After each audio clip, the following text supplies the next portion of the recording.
All right. Welcome to Sentinels of Liberty. I am your host, Redbeard, and I am joined by the awesome Sean Kennedy. Before we get too far down the road here, I'm going to do a little bit of housekeeping. The first thing is my mildly big announcement is if all things go well, I'm scheduled to have Scott Horton on July 12th come on the podcast, give his perspective, basically provide his knowledge on a litany of different subjects. And so I'm really, really excited to have that. It's probably one of the bigger, I would say, stepping stones for the podcast. And so I'm super excited about that. And I got a few other things in the works slowly but surely. I'm still working on trying to get some stuff moved over to Rumble to the best of my ability. But I will say, my goodness, the load times just to get stuff over there is god awful. At least for me, it's suboptimal. But I'm working on it. So you'll be able to go through all of the older content, and hopefully soon all of the upcoming lives will be streamed over there as well. That being said, without further ado, Sean, welcome back, man. We got a few things that we're going to talk about. Take it away. Tell people who you are, if they haven't seen you before, and yeah. No, thanks for having me on again. I love coming on. You put on a great show. I'm the chair of the American Liberty Caucus, which is a group that you're also familiar with. We try to bridge the gap between some libertarianist ideas with conservatism and just kind of right-leaning politics in general, constitutionalists, all the way to anarchists in some areas. So we're trying to grow that movement and grow that pack out a little bit so we can be effective nationally. I'm also the chair of the Libertarian Party in Massachusetts. That's been a couple months in the running. And I was recently elected as a town councilor in a town of about 28,000 people. So it's been an interesting ride for a few months, and it's been a lot of fun. So thanks for having me on again. Appreciate it. Yeah, absolutely, dude. I'm super pumped. Recently, one of the things that just occurred was Porcfest, and that's something I've never been to myself, but something tells me you might know a little bit about that. So you want to kind of explain to people who don't really know too much about it, what all is entailed, what goes on there, and kind of what takes place, what the purpose of it is for, and then we'll get into the meat and potatoes. So we just brought our family to Porcfest. It's a week-long festival. It's a porcupine festival. It's called Porcfest.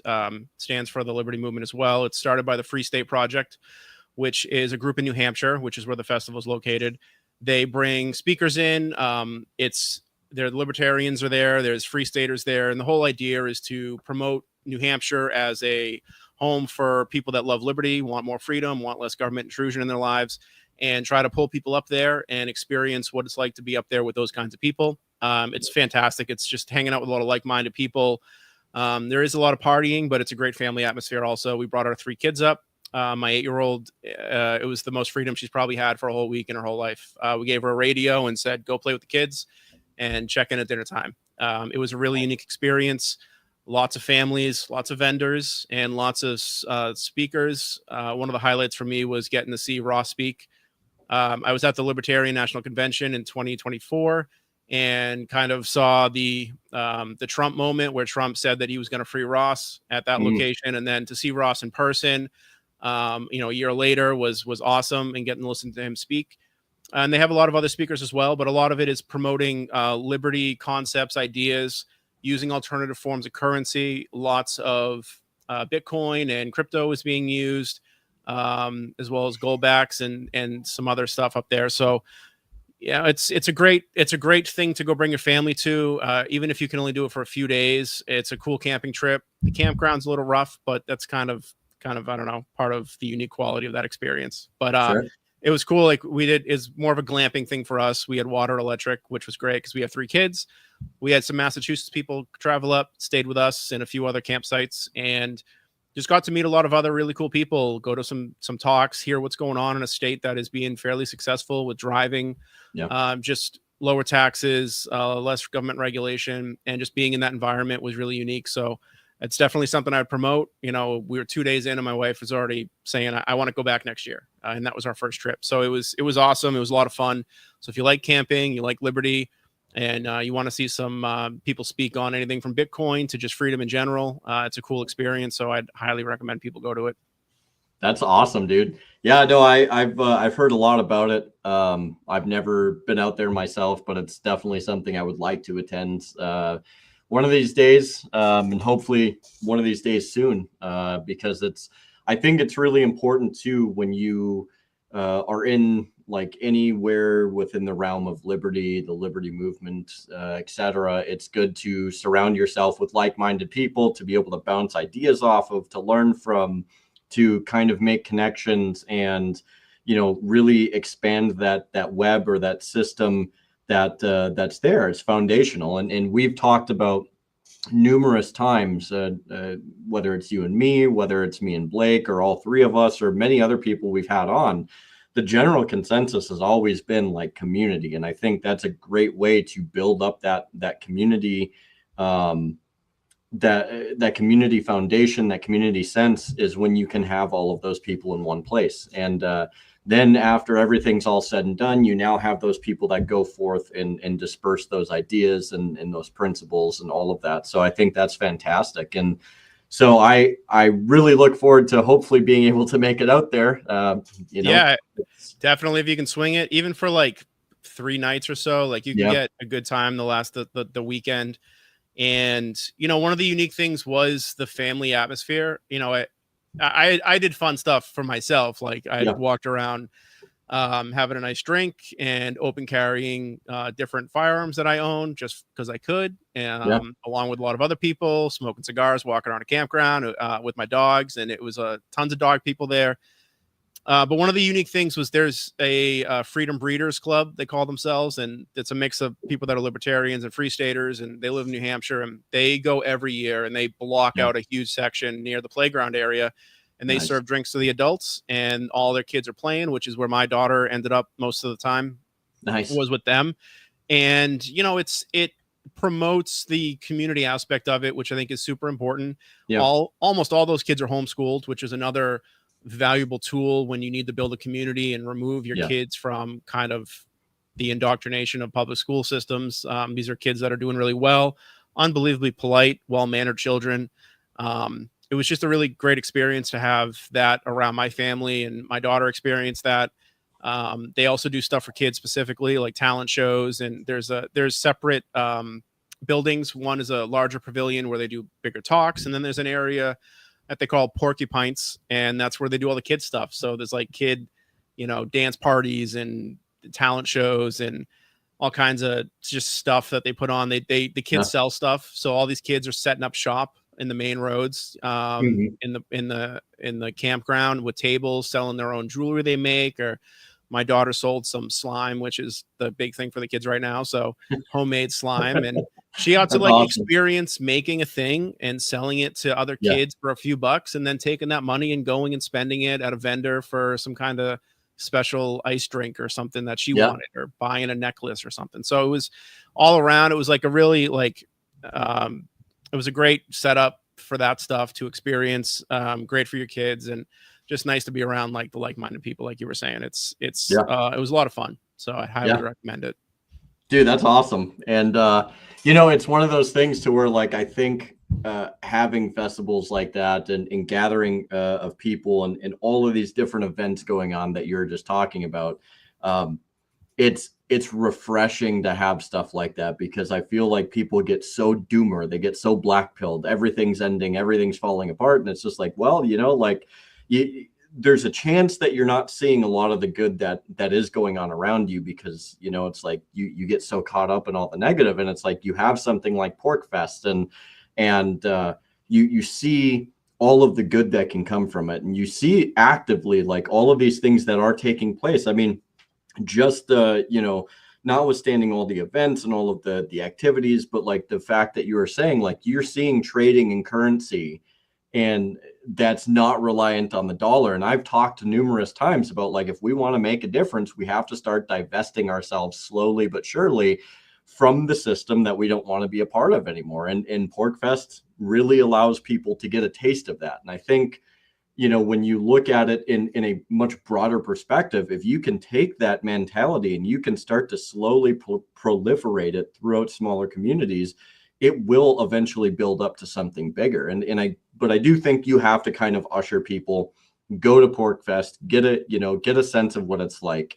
And then from there, you can kind of find the basis of how to build off of that. So it's completely fundamental. It's community building for sure. And that's the Yeah. only way you're going to do this stuff. Yeah. I think a big thing, unless you're involved in, maybe in a religious organization, whether it's a church or something like that, you'll get some community aspect, and there's a lot of benefits to that. But a lot of that's kind of removed from a lot of people's lives at this point. So you feel pretty isolated. And I know from having kids, you get into adulthood, your friend group starts to change over. You're working all the time. You got a lot of different things going on there, but you do need to find a community of people that support you and you can support and be involved with. And that community aspect has been kind of written out of a lot of people's lives, and you got to go kind of find it. And there's a lot of, especially with men, there's the numbers are, I don't know what they are at this point, the stats on it, but it's a unbelievably concerning number of adult males have no friends. They're extremely isolated and seeking out communities, whether it's this or just something else you're interested in. It's just something that we need to be keeping an eye on and making sure we're doing. So it's definitely a huge benefit, not just to the Liberty community, but to the individuals that are getting involved, getting out there, seeing people, talking to people. It's something we all really need. Yeah, no, it does, to a sense, or to a great sense, I would argue, inspire a sense of hope. Like all is not lost, and there are people that are attempting to do something bigger and better and more effectively than the same thing that we've been led to kind of do our entire lives. It becomes madness, and when you can break away from that madness, and you can kind of see, for lack of a better way of putting it, how the other half lives or how the other half can live. It really does change your perspective. And I would even argue for some people, it's radicalizing, but radicalizing in the most positive way that you possibly can be, because now you want to just take all of that and just proliferate it. And, you brought up something interesting about like the isolationism for men and really, I think what I would consider is like a drastic divesting of being out there in the social realm. I do think it is very much a big problem. And, where before years ago, you could go to you could go to different community clubs. If you had an interest in mechanics, it was relatively easy to find a group that was interested in mechanics or whatever the case is. And it just doesn't seem like it's as available or as easy to get involved in that. I feel like it's a lot of these things are kind of slowly but surely like kind of gate kept. And I honestly, I'll put even a portion of like the 2A community in this. To where like you kind of see that, and then at the same time you kind of see it like getting better in certain ways.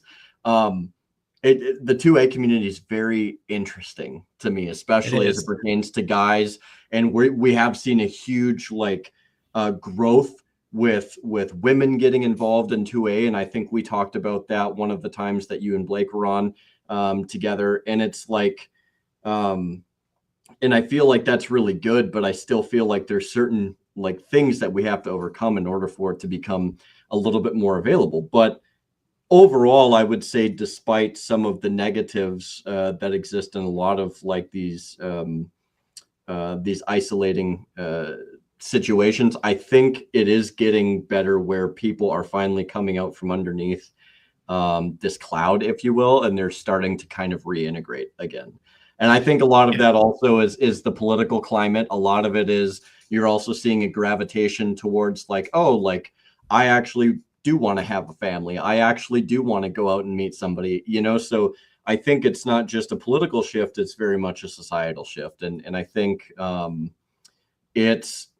I think if we can get more people, even if it's not Porcfest, even if it's something that where people can set something up that's similar to it or whatever. Like, I think we need more festivals, and I think we need more grounded festivals where people just get together on a more regular basis too, you know? So yeah, I think a lot of the interactions, especially for my generation, moved online, yeah, but they're through video games, and it's kind of faceless. It's yeah, impersonal, and you can have communities there, but I mean, obviously, at the very best thing you can have is in-person relations, and then yeah, second from that, it's stuff like this. You know, it's stuff on Zoom calls. You know, if we have a meeting with the ALC, yep, we've had some just hangout meetings where we're just hanging out, chatting about stuff going on in our states, stuff that we're yep, seeing, you know, the news. You know, we had in Massachusetts just 2 nights ago, we had our state meeting.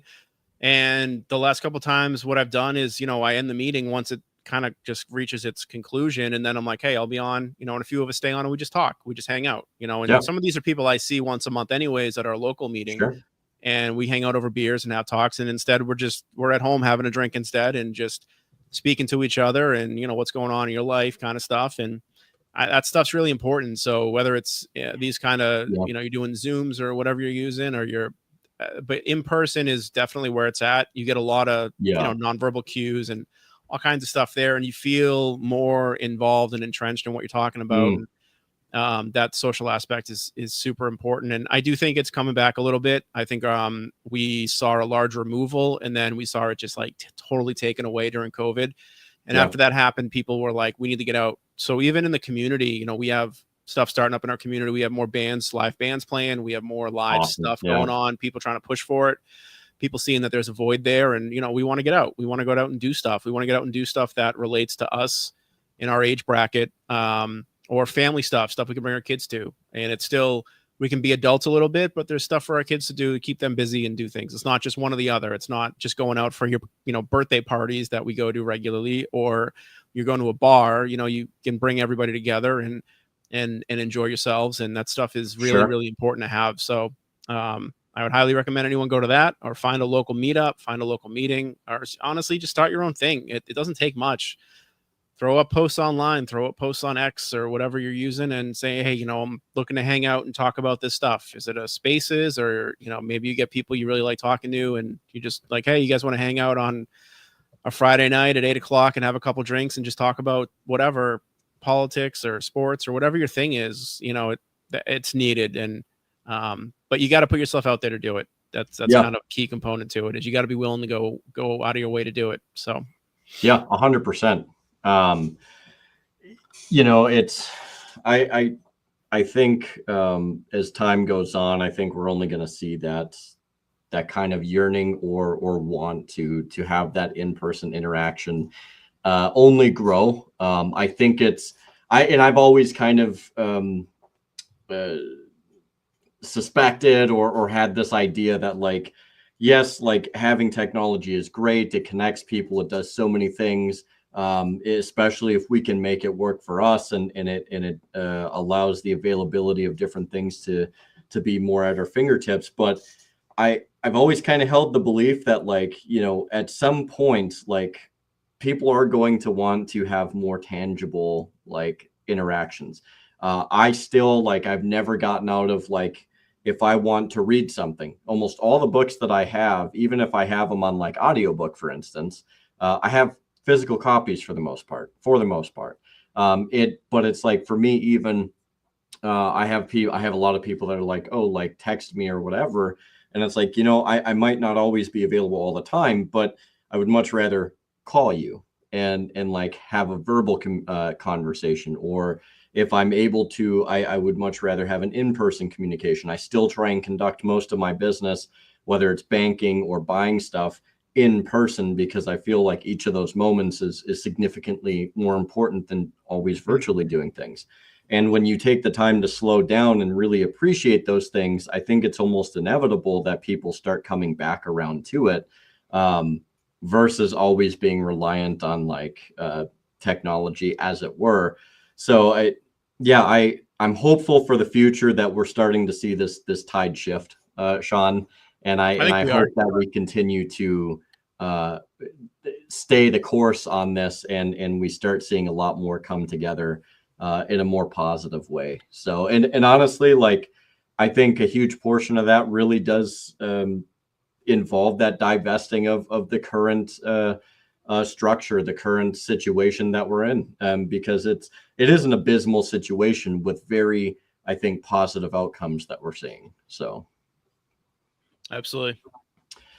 So I actually have a question for you, and I've kind of watched some of the chatter on the Discord, but I've also been looking at a few different items as it pertains to the Libertarian Party, and I am curious as to where you think where the state of the Libertarian Party is right now, because it seems to some degree that it's still kind of in the hurt locker. Yeah, that's a good question. I don't want to. So, yeah, it's in a it's rough a hard one to. state. It's a hard It's one to. it's in a hard state. There's a lot of just. I mean, there's a lot of threads you can pull on with this. Yeah. It's in a rough state right now. You know, there's always been some infighting, and there's lots of reasons for that infighting. You have the left-right dynamic within the party itself, and a lot of the left-right dynamic, in my opinion, boils down to where you stand more socially than where you stand within, government control and stuff. There's a lot of things there. There's also the ability to play some logic into how you view certain aspects, like open borders or closed borders or border checks and things like that, and immigration. There's things there that, I think that there's a breakdown with a lot of individuals as to philosophically what can be taken to its furthest point versus what can happen reasonably in the world that we actually live in. And I think that there's people that are looking at what we think we can actually achieve, or what may be achievable, just as what we've seen throughout history, what's achievable. And then there's the philosophical endpoints that you can take things. So it's kind of one of those things where you could kind of just compare it very simply to like communism. Communism in theory sounds like a great idea, but as we've seen, it doesn't function, right? It doesn't work.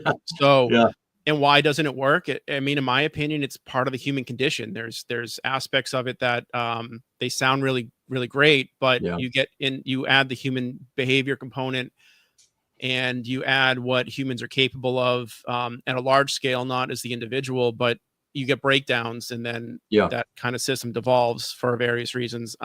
The same thing can happen in libertarian society as people want to reach it.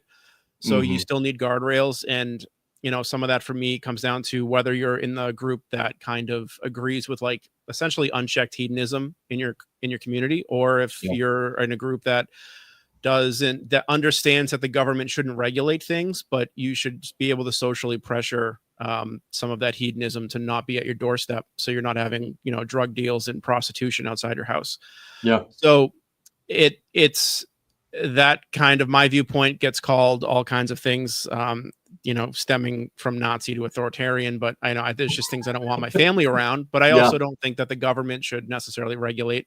So it's an interesting kind of dynamic, but from the split in the party, that's kind of where I see it. And then as the party itself functioning well, the party has to be more of a party and a political organization. And there's a lot of people that don't agree in the collectives, but it is a collective by nature. It's a political party. You're pushing an ideological view, and you want elected officials to vote in ways that project that ideological view. And there is a collective component, whether or not you want to be involved in one or not. So, you need to have top-down kind of revamping. There's stuff in the works right now. I've talked to the chair of the party. Stephen is a nice guy. He's trying to implement some things that will hopefully affect some long-term change. I put forward something myself, and we met with him as a group from the ALC, and I pulled in somebody from Massachusetts for that meeting as well. And what I had sent to him focused around organizing for candidates.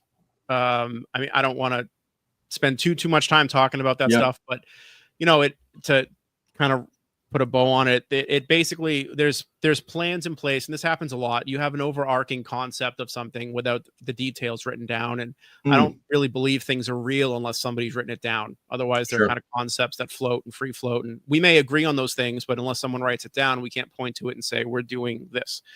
For sure. So what I kind of put forth was candidate support concept to grow and add more candidates and get more elected libertarians across the country, whether it's, and in my opinion, the areas to focus on are your local, even nonpartisan races, which is what I am elected as a nonpartisan candidate.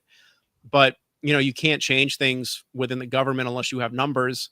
So even getting those, and, you need numbers and people that will bring more common sense concepts to your local localities. And, that goes into all kinds of things, like not pushing certain viewpoints or things that aren't really pertinent to your locality, whatever's going on in Israel at the time, or bombing Iran or whatever. That stuff doesn't really matter when you're trying to figure out, clean water and functioning roads and things that your, tax-paying citizens like need and pay for and are more in your face in your daily life. So, I put forward something to kind of add more candidates and hopefully build that out. So I'm working on setting up some time at some point soon to hopefully present that to the group that they've put together to assist that stuff. And they're trying to do more affiliate outreach and things like that. But it's herding cats, and the affiliates are very individualized, which creates a unique set of troubling problems as a political entity. So there's a lot going on there. We can touch on anything you want, but I'll feel like I'm running on a little bit. I can talk on this for quite a while. No, I think that's kind of a generally good overview. And it's good to hear that there is seemingly some reform that is taking place, and it seems like there is a move towards a better direction, at least, or the attempt is there to kind of get a better direction. Because I do feel like, and I could be wrong, or maybe this is just like my perception, but I do feel like the Libertarian Party the last couple of years has kind of been in rough shape. I think it had a hard time recovering from not just this past one, but the second time Trump ran during that election in 2020, and all of the things that happened there. I think they just had a hard time trying to recover from that. I mean, there were, you and I both know that there were some glaring issues that occurred in and around that time, and even afterwards. And, and I've kind of maintained this whole point to where, like, I think, and please add to this if you will, but I think libertarianism really does thrive, or has a better potential on the onset of thriving typically at that community local level, because a lot of the concepts can be put forth in ways that, like, the average person within your community can relate to it. And some people might say, like, oh, like, you're kind of watering down the concepts, and I don't think that that's necessarily the case. And you kind of alluded to this. It's like you have to find things that the immediate people there are going to find pressing for them. So, like, you're 100% right. Like, Iran, in all of the things that went on between Israel and Iran, and in our involvement in it, like, it is a problem. But at the end of the day, like, if somebody's not getting clean water, they really don't care about that. They just want some clean water. They want some realistic. They don't care about it, man. And we have in our town, and in Massachusetts in general, we have a lot of towns pushing what we have. We have a limiting tax increase that you can do in our state. Every town can only increase your property taxes 2.5%. So to do anything more than that, you need a special override vote. And we just went through this. The override vote failed, and that was to fund the schools. The schools they're claiming underfunded, and in some ways they may be considered underfunded, but there's also a lot of other associated issues with the school system and why it's underfunded. Sure. Everything from overregulation from the state, and the state making promises that they're not keeping and funding. And these are failing in other towns too. This is kind of actually, this is an ongoing thing happening right now. And, so, like, what are those mothers and fathers concerned about? They're not, they might watch the news every once in a while, you know what I mean? But, like, they're worried about their kids' education. We have issues with our wells in town. We have a well system, we have a high water table, and we have a very aging infrastructure that has not really been dealt with correctly, and we're way behind.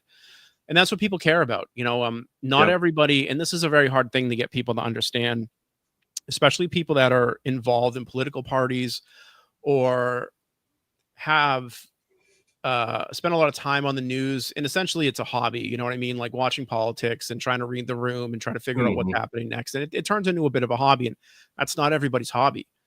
You know, Yeah. like they're not necessarily, people aren't necessarily uninformed because they're not intelligent enough to understand. They just have Yeah. different interests. They're not interested in this stuff.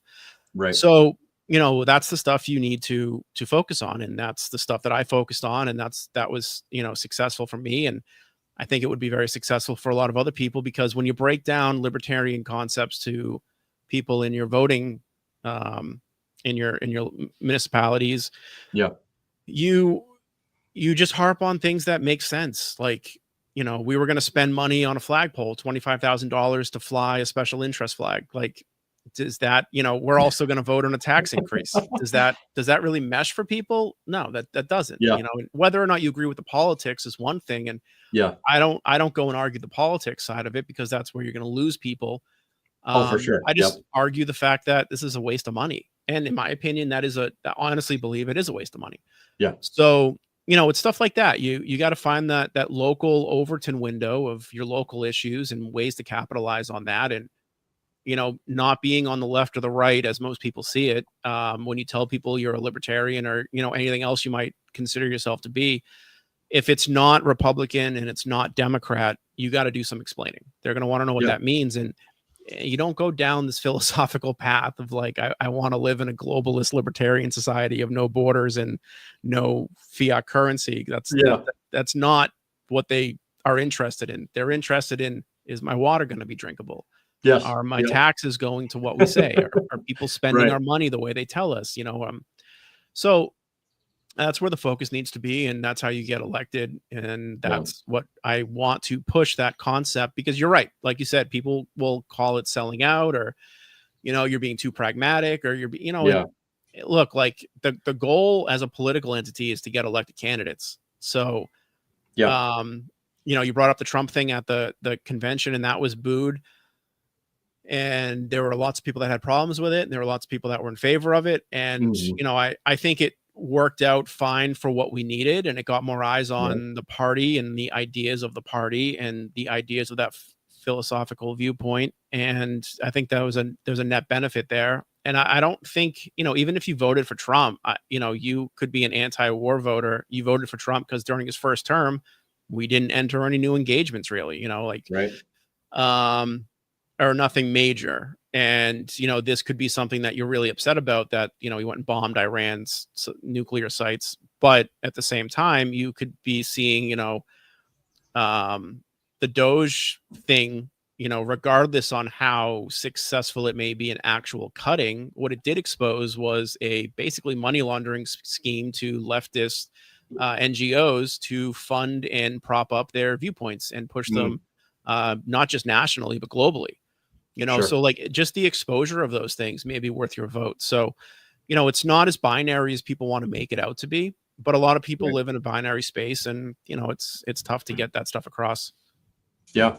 Yeah. And I kind of want to go back real quick, just to kind of like the hedonistic type of situation. And, and you brought out like, yeah, like people don't, they don't want like prostitutes or drug dealers like working on their front lawn. And I think stuff like that is reasonable. And I mean, granted, I'm going to throw out the baseline interpretation, or as it's liberty is defined, it's essentially freedom with morality. So there is like a moral component in there to some degree. And I think that moral component is like, look, yeah, I mean, we just want to like raise our families in an area where there's not just like this degradation, and like, and it's like, look, if people want to do that, that's fine, but like I just don't want it like on my front door, in front of my Ring camera, having it go off 100 different times, seeing 60 drug deals go down in a week, like, and I don't think, I think when you look at it, like, yeah, like people care about that. They care about crime. They care about, the quality of health that they're going to have. They care about, like you said, the school systems and the education, and, like, and I think with this shift that we had talked about earlier, with people wanting more like in-person interaction, traditional families, I think you are starting to hopefully see, kind of this more like, we need to start actually bringing stuff back to the local level again, to where it's like, yeah, you could have a clinic that opens up and they do offer better health care because they actually care. Their incentive is they have to care if they're going to succeed. And and I hope that we start to see this shift continue along its course. And I think the way that you're going after it, which is relating to the average person, your average constituent that placed a vote for you, or the people within your community, is by fixing their immediate problems, and doing that in a way that's not going to necessarily violate other people's liberties, but also provide an outcome that's going to be reasonable for everybody involved. And I don't at all see that is selling out. What I do see is, if anything, it's going to bring people around to the viewpoint of like, hey, like, I didn't think this was going to work, and they're getting a little bit more done, and they're advocating for a lot more than anybody else has, and they're doing it more effectively, and it's right. Like I think, one of the things that comes up a lot with the libertarian stuff is those freedoms to do those things, like where you are. But at some point you have communities you need a community to, like, Centerline saying security, right? So you're gonna in some form have some form of security right where you live, because no one wants to be on edge. And again, I go back to the human condition. We have never not had periods in time where one group tries to take the resources and land of another group, right? So you're going to need some form of defensive security at a minimum, if not security within your locality. So, when you have that kind of unchecked hedonism that gets pushed, that doesn't really work in most systems. Most people don't want to live like that. And where I lean on that, honestly, is like, if you have one town, they're more socially conservative and they don't want to have these things out, and that's the way that they vote, or they decide within their community that they want this, and the town next door decides, we don't see it that way, we want the freedom to do all this stuff anywhere we want, or they have their own rules and regulations regarding that stuff. Those two towns really at the heart of the libertarian aspect of it, and even capitalism, is they should be competing with each other for residents, for property values, I for like all that. those things. Okay. And if one is more successful than the other, you don't remove the success of the successful community. The community that's not successful has a choice to either change their viewpoints in the way that their system works and adopt more of the things from the places that works, or not. Right. And that's the way our states are supposed to be set up in a union. Our states are supposed to be competing with each other. We have no competition because we have a heavy-handed federal government. You remove the competition when you do that. So even at your locality, you could have the seedy town, right? That you can go and get your hookers and your drugs and do whatever you want there. And if they're fine with that, and they're able to keep that as a low crime area, and it's safe to walk around their community, and their public parks aren't filled with homeless people and everything else going on, that's fine, right? Like, good for you guys. It's successful and you like your community, and that's what you want, is your level of freedom to do whatever you want. But it's also okay to live in a community that doesn't necessarily want those things. And those two communities should be competing in a way that allows some form of competition that allows you to select what's working, what's not working, and make choices to make your lives better. And it does require a community to do that. It's not just the individual. And also, there are places that you cannot change. You need to make a decision whether or not you're going to stay somewhere because you agree with the way it's run, or you move. If you live in a part of the US that's like heavily Christian, and their entire community that you live in, your small town, revolves around going to church and being involved in that, and that's not your thing, then maybe that isn't the town for you to live in, because that's what they do, and that's not for you. Or maybe that's what you're seeking out. Maybe you're seeking out a level of community and involvement and in relations to a church, and you want that, and that, and if one is more successful than the other, generally people will gravitate to the more successful scenario.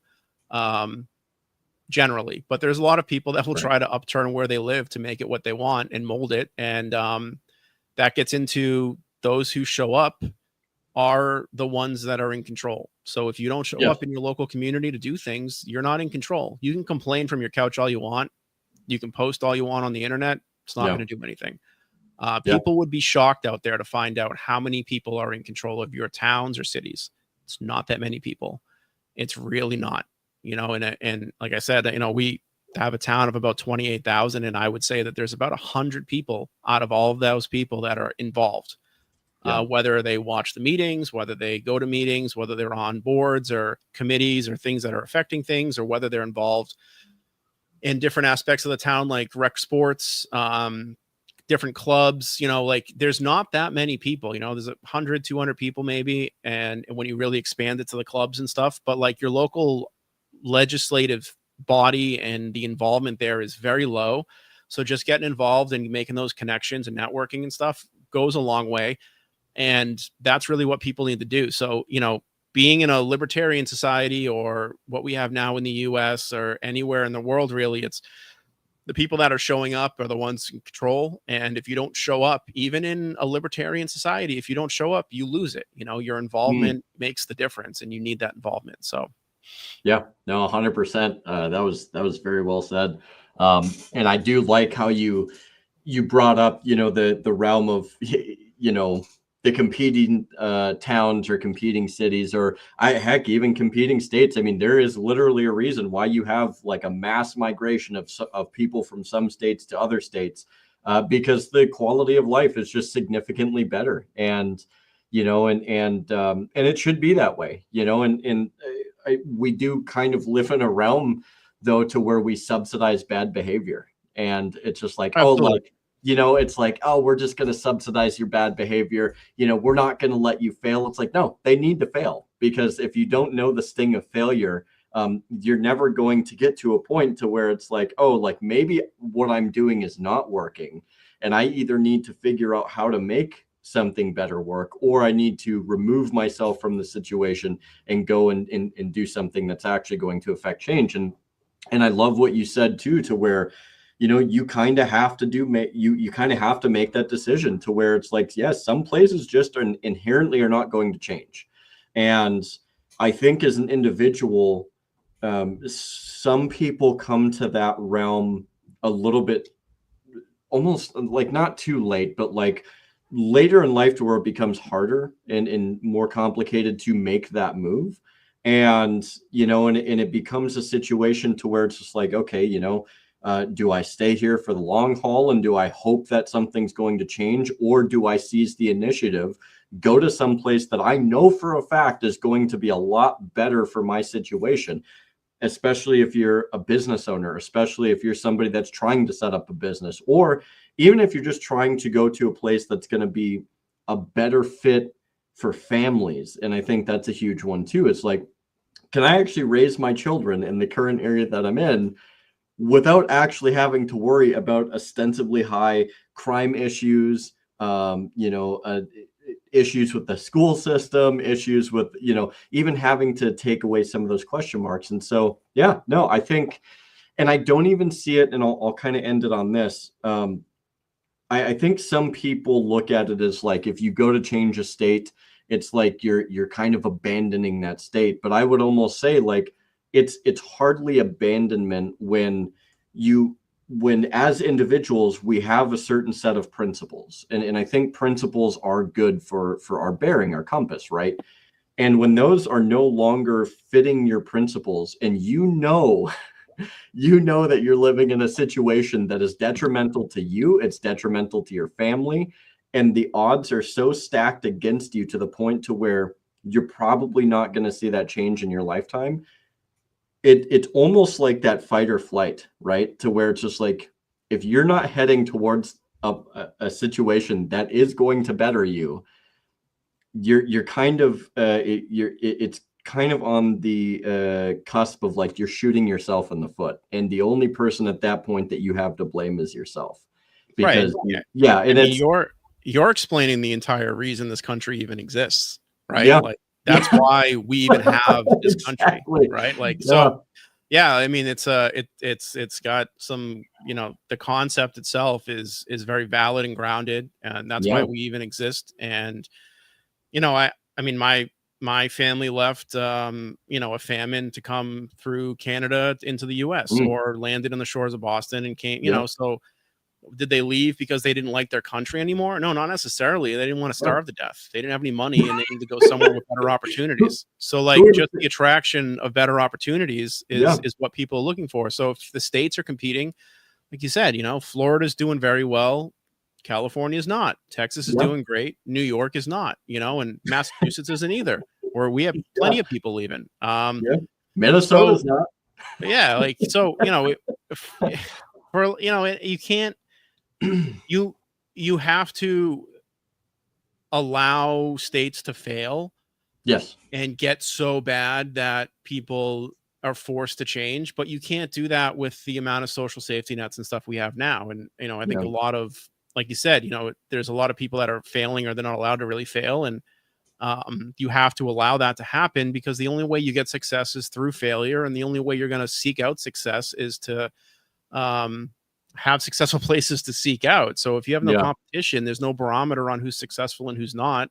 Right. And the point of the country is to, provide different ways to live, provide different locations to live, provide different economic societies to live. Yeah. And yeah, I mean, the part of our whole problem that we have today is ignoring our natural instincts. It's, Yeah. you're told to not notice patterns with anything and notice what's going on around you, and to just eat up what, the propaganda says. And Yeah. that's been working for the people in charge for decades. Yeah. And I think we're kind of having a breakthrough now before they're able to close it up. And I think the Right. close up might be coming a lot sooner than we think, Mm, because we're experiencing a new revival, in a sense, of the internet right now. And the last time we had this, it took a little while, but it closed up quite a bit. The last mm, time we had a free internet was about 20 years ago, 25 years ago. And, with AI, that's going to change a lot. But, you need that competition, and you need people to be able to travel to places that will make their lives better and seek that out. And you need people that want to bring those people in. So, yeah. um, yeah, we have some states doing fantastic and other states not doing well. And you got to also, not for nothing, you can't move to the new place and vote the way you used to vote for things, because that's why your home was destroyed, right? Like, you can't move to Texas Yeah. and Right. California, like, Yeah. um, or you can't migrate, with, you can, I guess, but you shouldn't be migrating necessarily to make it like that, right? And we're Yeah. seeing some of that too, where we have more leftist movement. You have this a lot in districts that are very highly contentious, and purple districts, where you have people move to those places to tip swing votes and stuff like that. So Yeah. um, For sure. there's a lot going on, a lot of moving pieces to that. But yeah. Yeah. Yeah. And it's, I think also, um, when you see the migration of people, and and there's a couple really great comments, David mentioned, like, you kind of have to fail to understand the pain of success, and there's no such thing as growth that doesn't inherently have pain. And like you had pointed out from Centerline, yes, like there is like an ignoring of your natural instincts. And but also something else that CLS brought up too is, when you can move to a place that's doing something better, or you attract people to your city or your town or your state, when you know that you're doing something better, the type of people that you're going to potentially attract are going to be a lot more conducive to helping innovate and design better things and a better way of living.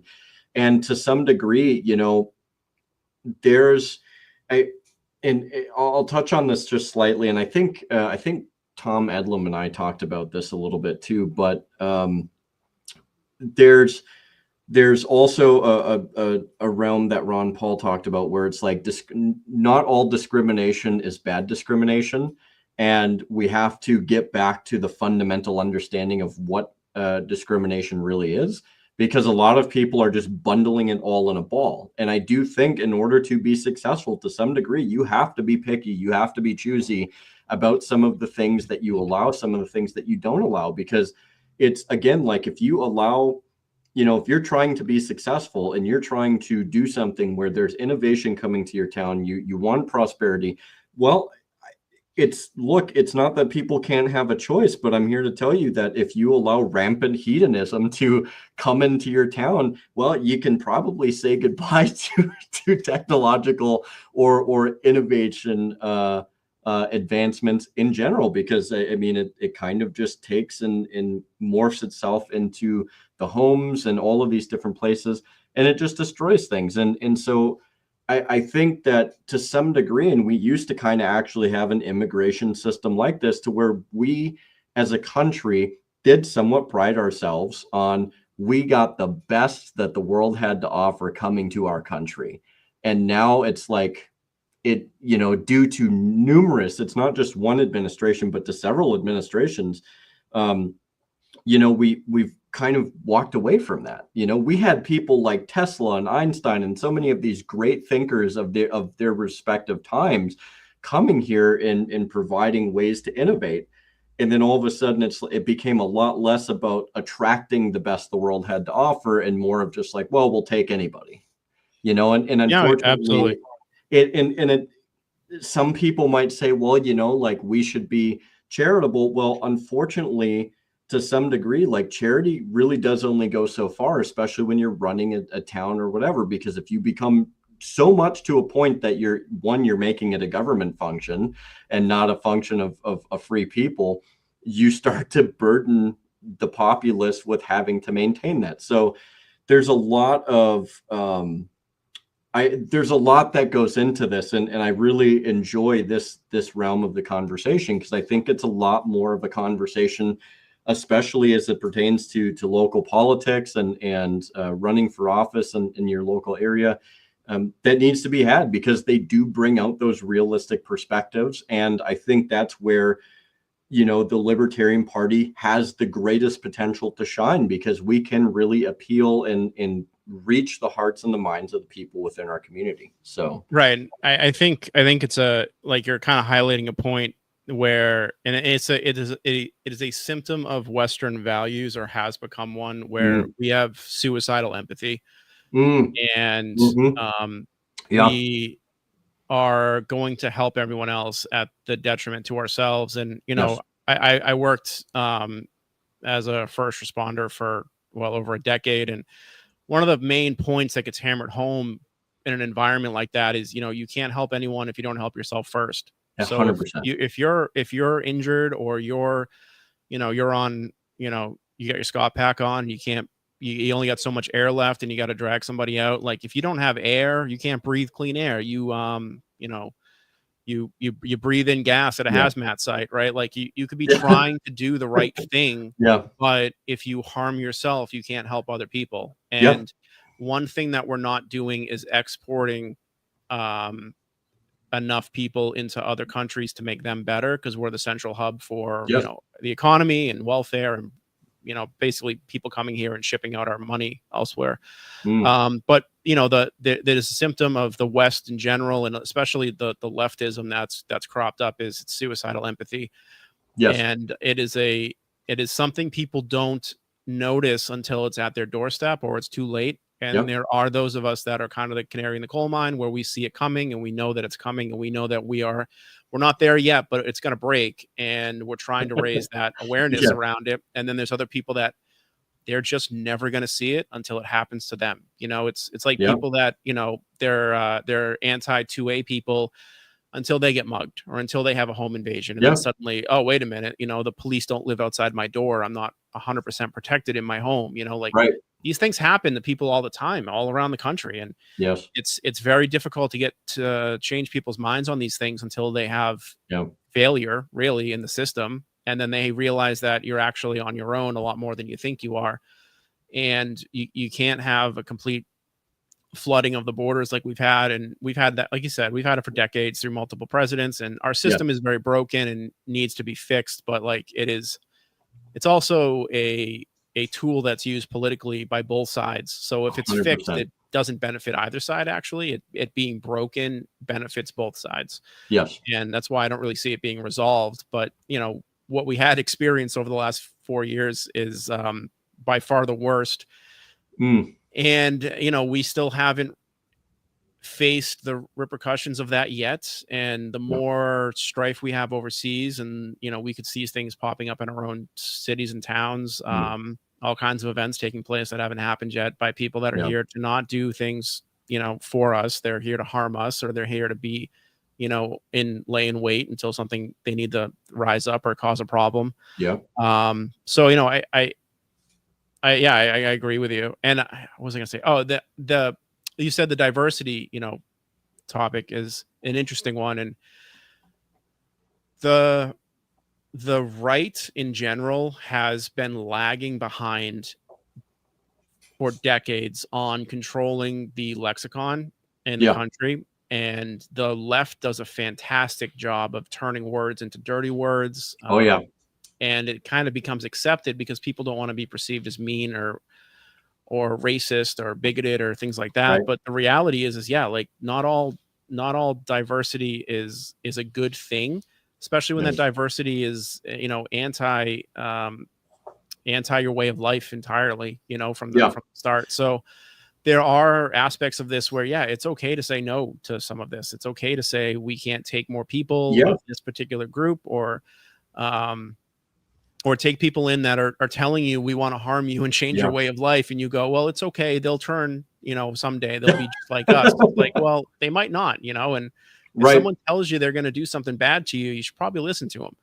So there's quite a few issues there. And I think podcasting like this, lots of podcasts obviously have taken off. They've taken over what the conservatives used to have, which was the AM radios. This is the new version of that.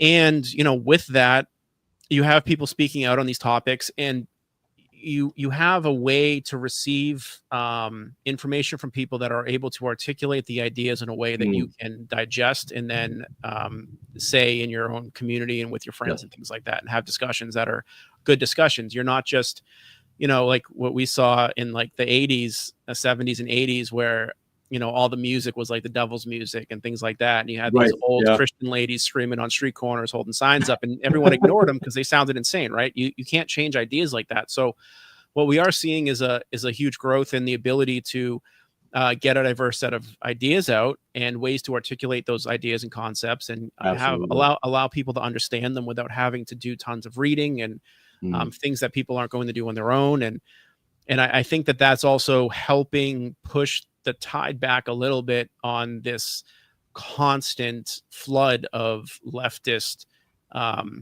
wordplay and virtue signaling and things like that kind of is really taken over for decades. And we're finally seeing a pushback where people are like, I don't care for these reasons, and I know now that I'm not alone. I'm not in my own little social bubble or my work bubble, and everyone needs to be PC and things like that. You can go out with your friends and say stuff that might be towing the line in some spheres, but in your local group or whatever, your friends group, it's like, oh, I heard this on a podcast, what do you guys think of this? Or that stuff does make a difference eventually, and you're able to articulate it in public. So when you do get people that run for elections and run for things, they have a base they can speak to that understands where they're coming from, without other groups just claiming racism and trying to use all these words to box somebody in on their concepts and ideas and shut them down so no one listens to them. So there's some breakthroughs coming, and they have been coming with that, which is, I think, kind of what we've seen. I do think Trump plays a big role in that, just because he's, in my opinion, more of a comedian than anything else. But not being afraid to say the things that people aren't saying, it does give some people the ability to be like, well, it's more accepted. It's at least on the news, right? Because the news controls a lot of our vernacular, and I want to see more of that, and more people pushing back, and more people just saying what they think, and then judge people on what they actually say, not through the lens of you're anti this or anti that. I think that as it pertains to like the whole like diversity discrimination thing, some people become so rabid about it, especially as it pertains to words, but it's just like, okay, they're like, oh, well, that's discriminatory, or you're discriminating against these people, or it's like, God forbid you don't let the thief steal something from you because you don't like being stolen from.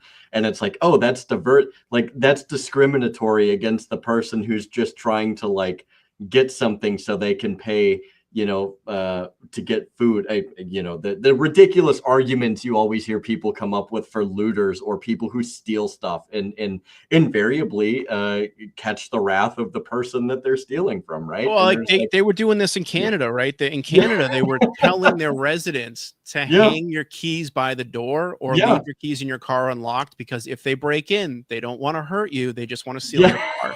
So just make it easy.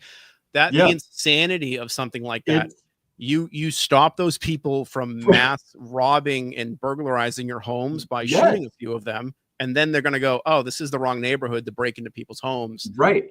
And then, but you need a justice system and a court system and juries that Yeah, are going to back up the homeowner and say, yeah, we have the right to exactly.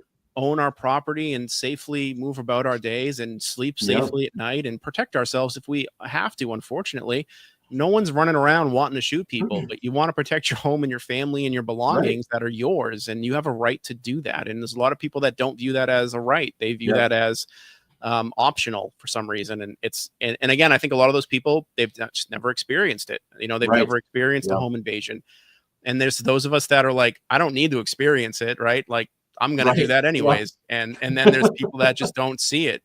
It's They think that um people that want to harm you are victims somehow, and it's it absolute insanity. it falls in that weird situation to where it's like, no, like there should be a certain degree of discrimination, like in terms of who you associate with, where you live, the things that you like, what you accept, what you don't accept. And yes, there are always going to be extreme forms and that looks different for each and every person. You can't shade one person as or an entire group of people necessarily always on the same form of discrimination. I mean, yes, people collectively come together and air their ideas, and maybe they're not the brightest bulbs within that society, right? But at least and that's the other thing is like people should be allowed to express their ideas, because if they are a bunch of idiots, then I would much rather have them blatantly be obvious than hiding in their cellars conspiring to do something, because that's also how you get a lot of problems. And and I just to kind of wrap up the community and local centric conversation here, I think one of the other things that we have to start getting away from, and I think we are to some degree, and you see this with like the war on drugs, the war on terrorism, the war on like whatever the war is that the political elite wants you to follow and they put in the news, is it's always this like we have to have zero. There's zero, tolerance. There's got to be a zero. And it's like, that's not even possible. It is so inhumanly impossible that it's unrealistic. And by simply, you see this in major industry, like we're a zero tolerance, like no safety problems at work. And it's like, I would actually argue to some degrees, like a lot of the policies that you see in industry have somewhat escalated more injuries, because you have people that are chirping along being like, don't do this, don't do this. And they're breathing down your neck all the time. And it's like, you're never going to get a successful mitigation by perpetually chasing this perfect golden calf. And instead, like, no, I mean, honestly, like people should make mistakes, because when you have a whole bunch of other people that see the one guy or one gal that makes the mistake, yes, it's very unfortunate that they make that mistake, but I guarantee you they're going to learn a lot more from that than sitting in a freaking PowerPoint listening to some, white collar guy tell them what they're not supposed to do.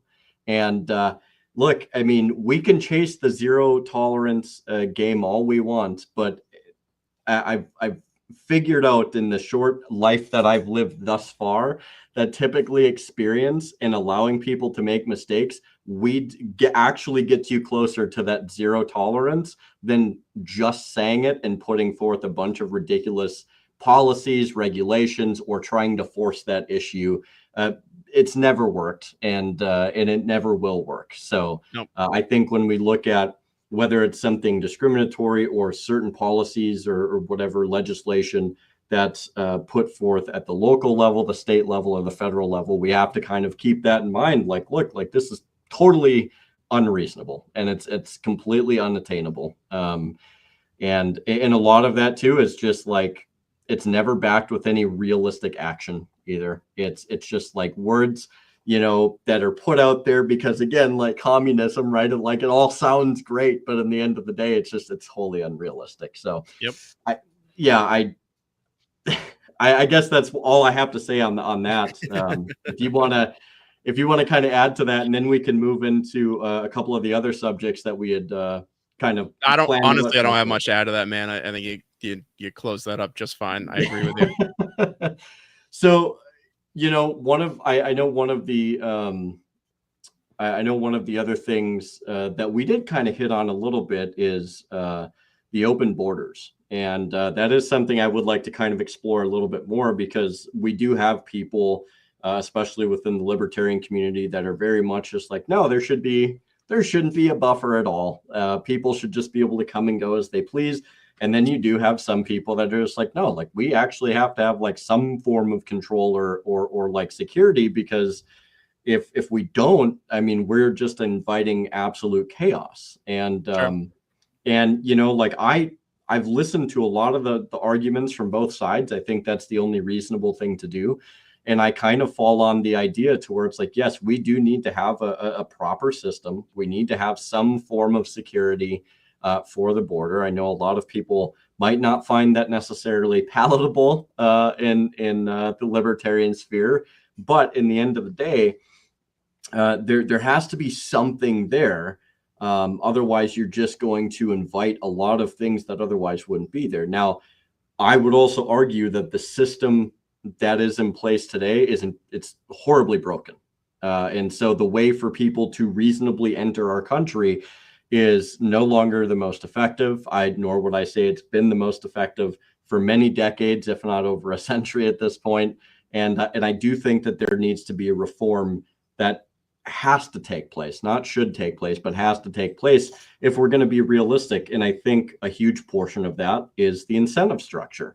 So, you know, if we look at open borders, I mean, yes, the border is a serious issue. But I think in order to really affect some change immediately, you have to start destroying those incentives. And you are going to have, I think, perhaps some people that will leave quietly or go back across the border or whatever. You'll have some people that you have to find, and then you'll have another group of people that are kind of in that realm of like, okay, like, do you stay here? Do you not stay here? Are you willing to do whatever it takes to you know, assimilate to our society? Because that's another portion of immigration. Is we also used to have a system where you were required to assimilate to our customs, our cultures, our standards.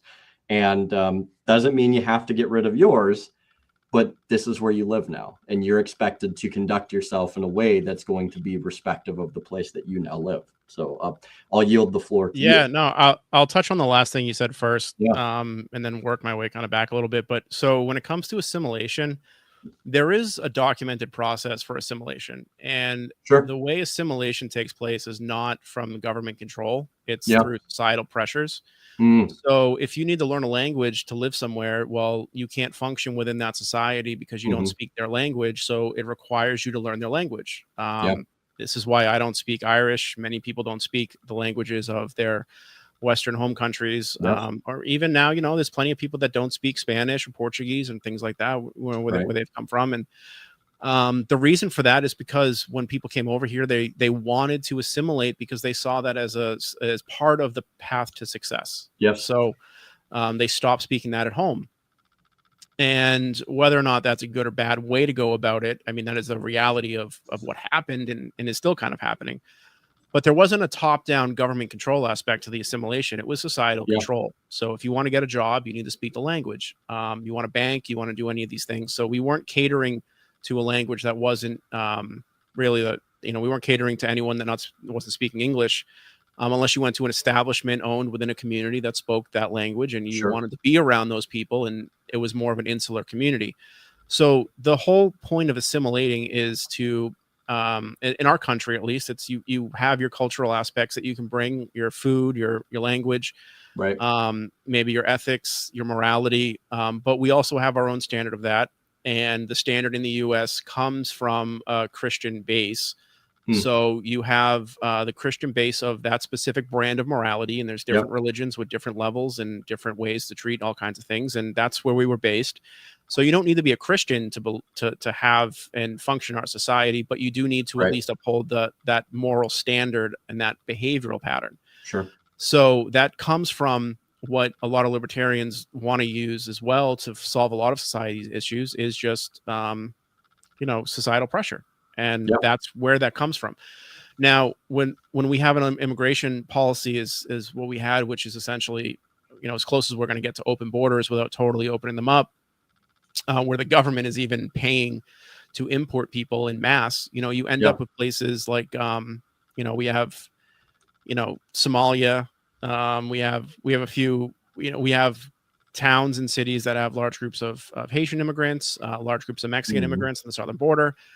When you allow a large enough group to immigrate, they don't assimilate because they don't need to, because they can function just as they were in their previous country, in our country, acting, behaving, and following the laws, even in some areas, as the country they left.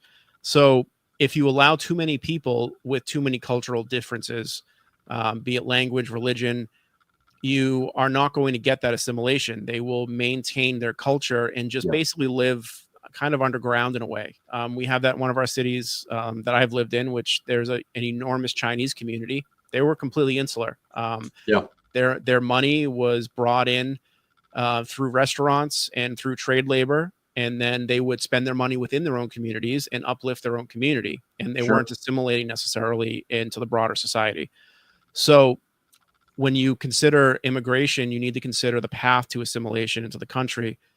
And the unique thing about the United States is, this is what we're losing, is the belief in liberty and freedom, and where that stems and why we want that, and who doesn't have it, and everything from freedom of speech to your Second Amendment rights to not, allowing the government to place the military and quarter in your home.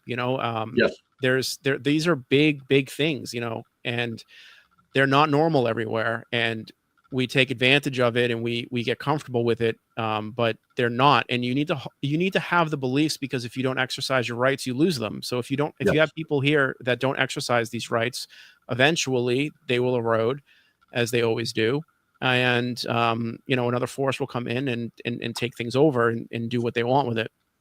So moving back from that, that's your local communities and your states and even the country in some ways. And then, when it comes to wide open borders, again, you want people to have like-minded viewpoints as you. So if you're trying to, as an example, turn New Hampshire libertarian, you can't have a massive influx of immigrants that believe something completely different that are going to push back against your belief system, right? You're going to have slow erosions and faster erosions based on how many kinds of groups of other people that don't believe the same things you believe. So if you're trying to centrally focus a group that has the same beliefs as you, you're going to have to exclude people that don't believe those things. Or, maybe some people will change their minds, but you want to attract people as opposed to have to remove people. And I'm not saying you forcibly remove people, but you do things through social interactions and social pressures that don't allow certain behaviors, and again, that goes back to you need the law to back you up. You need juries to back you up. You need to know that, when something happens and you need to take a stand on something, the support system is in place by your community to uphold that. In my state, if I shoot an intruder, I'm going to lose all my guns. I'm going to lose freedoms that I have right now because I protected my family. In other states that have a castle doctrine that's extremely strong, there's really no questions asked. And the police, there's that one sheriff in Florida that basically tells people, if you go looting, you're going to get killed, and you deserve it. So I would not recommend it in our where we live, and though you get wide ranges in these views. So you need to attract people that have similar viewpoints as you. And, it's in the libertarian sphere. I just watched this happen the other night on a Timcast episode. They had a reporter from reason on, and the borders debate came up, and Tim eviscerated this individual because he has the typical libertarian of, I have my property, my private property, and I have rights to my private property. And outside of that, anyone can do whatever they want. And my viewpoint on this all stems from the natural tendency of humans to be tribal, and we need resources, and people will take things from you, especially if they don't have the same belief system as you, and you don't live in a fairly high trust society where these things aren't going to collapse around you. And there are people that do believe that might makes right, and they will take what they want as they see fit. And if you can't protect it, and if your version of borders stops at the end of your property, someone else that is going to come in and take it, right? So that happens at the very local level.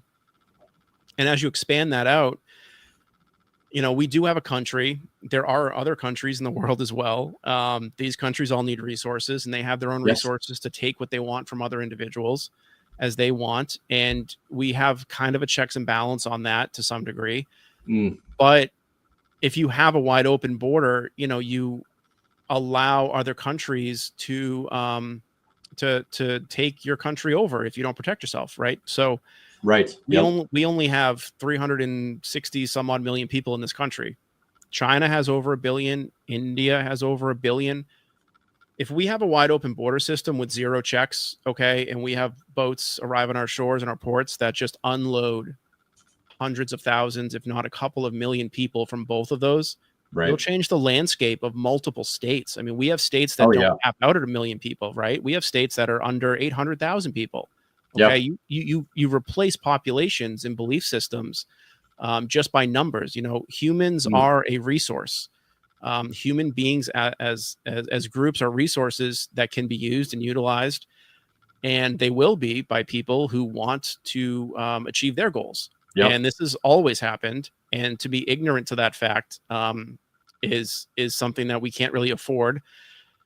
And again, this goes into the philosophical viewpoints. In my opinion, a lot of the libertarian stuff, if you take it towards its natural end, it achieves libertarian globalism. But I don't think that's ever achievable, because I don't think the human condition necessarily allows that. The way I view a lot of this is it's cyclical. So you have the generation stuff that we're all more familiar with now, right? Like hard times create strong men create good times times create weak men create bad times. And this also takes place just through countries' evolutions and the way, we saw this with the fall of Rome. Decadence will destroy societies, and you need a stopgap somewhere, so you can look back through history, recognize stopgaps where you need to shut this down. And the place where you shut a lot of that down is border control to maintain your own individual states. So I don't think open borders works, because it can be you can take advantage of it without even starting a war. You can take advantage of a concept like that, right? And your rights, our rights, only exist through force.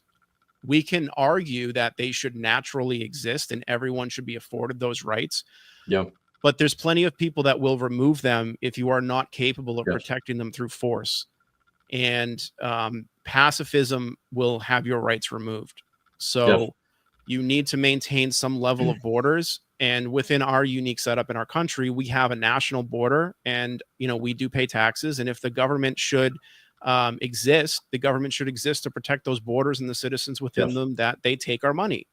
So we need some form of national security in some aspects, and we can argue local security, state security, and things like that. And we can argue different state borders. And but what the unique thing with our country is, you can freely pass through states, and that's something that you're afforded. We have the majority of a continent that you can freely pass through without border checkpoints and being accosted when you try to go to your family in another state, a couple miles away.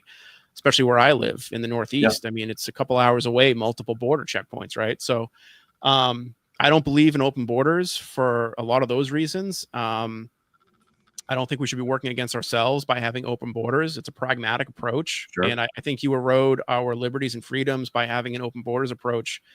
And that isn't to say that we don't take in immigrants that benefit us. I absolutely think that we Yeah. should be,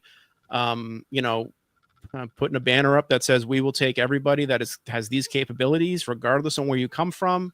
Yeah. And in numbers that are we see that are able to assimilate into our cultures and maintain a level of expectations for society in general that continue to progress and maintain where we are. But if you don't do that, you will get over the other side of it, and you will start to lose it.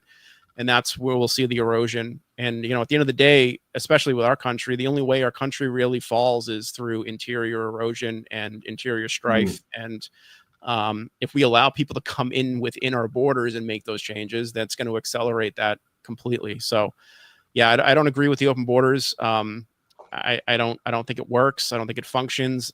It's never functioned. There's not a single country in the world that has open borders for a reason, and it is a logical philosophical endpoint within the libertarian ideological views, but it does not translate to real world practice. So therefore, it's not something that I can agree with and back. There's similar things to go off. I'll just wrap this up in a second. Yeah. There is the self-ownership argument with babies within libertarian spheres. I believe it was Rothbard wrote one version and then changed it later on. And it was essentially, if a baby is born, who is responsible to care for that baby, right? The baby is an individual. And if you individually, with your individual rights, you can't be obligated to care for another human being. Well, who cares for this child, right? That is a logical endpoint to allow a child or an infant to starve. But is that socially acceptable in society? Absolutely not. Right. I think you can backtrack some of that to decisions made that end in creation, right? You need to procreate. Procreation takes place through action. Yes. But, just because you can reach an end point doesn't mean it's the correct thing or acceptable or reasonable in our world to do that kind of thing, right? So, and I think that for me, that's where open borders lands. And I encourage anyone that wants open borders to move as a group to another country, change their laws, and see how it works out. But I'm not for that where I live. Yeah. No, I think you and I mesh a lot along the same lines in terms of the borders and kind of our viewpoints. And just to your point, I would actually challenge anybody to go to a place like Poland, who aggressively defends their borders, probably in ways that we would find maybe not the most appealing. But I mean, I digress. Like they're doing it the way that they feel is the most appropriate. And exactly. And I do think, honestly, like unless this is, I know this is going to get some people that kind of riled up to some degree, but it's like, no, there is really something in saying that, like, if you go live in a place like Poland, you might fundamentally understand why it is that they actually view the immigration situation the way that they do. And to be fair, like, it is kind of hard to dispute why they enforce it the way they do. And it's a lot with, I would argue it is very similar in many of the Eastern European countries. And I'm not saying that the way that they enforce their borders are the best way, the most appropriate way, the worst way, because I haven't been there. But when you look at a lot of these countries, and I pick that region out because they tend to be very, very strict on who they allow in and who they don't allow in. And if there was ever really like one of those, like as close to zero tolerance as they get, like they literally are almost at that threshold to where it's like, look, like you can't even live here or get citizenship if you don't speak our language. Like that is a set in stone. If you can't speak our language, you're not staying here. And now that might be really rigid for some people. And I do think that like there is a societal factor there that is unique to us very much, to where, no, okay, like you might not know the language necessarily the best, but if you're willing to at least learn it, right? You don't have to get rid of your own, but you can function, right? To whereas like if you go to many of these other places, it's like, no, like we're not even going to give you the test in English. Yeah, So I don't it's like, disagree with you there. Like yeah, and that it's is a component that would be a top-down government thing. I would yeah, agree and with you there. That's a control. right. And so like I think in order like for some people to like, even if you don't agree with it, like I think you kind of have to go to those places and see why it is that they came to those ends. And I don't say that I don't necessarily agree with it or disagree with it. I'm kind of indifferent because I haven't been there. But it's like when you look at our border, it's like, yeah, I think to some degree that you're 100% right. We have to have some mechanism of control. Um, and how that looks, you know, is going to be different for each country. But I think respectively, like if we're going to maintain some of our own integrity, we have to be able have security at the border. We've got to have something that's relatively enforceable within reason. And because again, if you don't, then there is you know, you do have this situation to where you have the erosion of rights and liberties, and you have this situation where people will come in and drastically change the nature of those rights and liberties, change the nature of the places that they settle down in. And I just want to hit one last thing. You know, you had brought up too, like we have these things as they exist, even in their diminished capacity today, because there is a sense of force that is behind them, that kind of acts as a preservation method, if you will. And I would take that even a step further to where it's like, dude, nature's violent. And there's not one thing in nature that exists that does not exist without some semblance of force, right? It just depends on who has the monopoly on that force. And unfortunately, right now, government does a really good job of monopolizing that force. And I think that is another one of those things outside of currency, outside of trading and stuff like that. We need to also begin to divest that and be able to create more of these situations to where it's like, no, like you don't get to come in here and determine this anymore, because now we at least have something relatively equal to where we're going to make sure that's not the case. And you know, and I think the border is no less a part of that equation. We've talked about this before, and people might disagree with how we approach the border, but I do think overall, like it does create a better overall general outcome for all people involved. And there's a lot of problems when it comes to the border. There's a lot of criminality when it comes to the border, but I just don't see how you even have or maintain a cohesive situation to where people can live in some realm of harmony if you're just allowing people just to pour through the border, or allow people to come and go as they please, completely unfettered, unchecked, etc. Like there has to be something there. And I don't know where that starts. I know a little bit about what the idea of that is based off of what our Constitution has, and where our founders kind of assumed that would be. But I'm not an expert. But I like I said in the very beginning, I do feel like you and I share a lot of, if not the same point of view as it pertains to the border. So I'll Yeah, yield the floor to no, you I, on I that. think I think Poland's a great example. You know, like either we are, you know, Poland's been getting a ton of pressure for years now from the EU over their border situation because they won't Yeah, allow mass migration of Muslims into their country.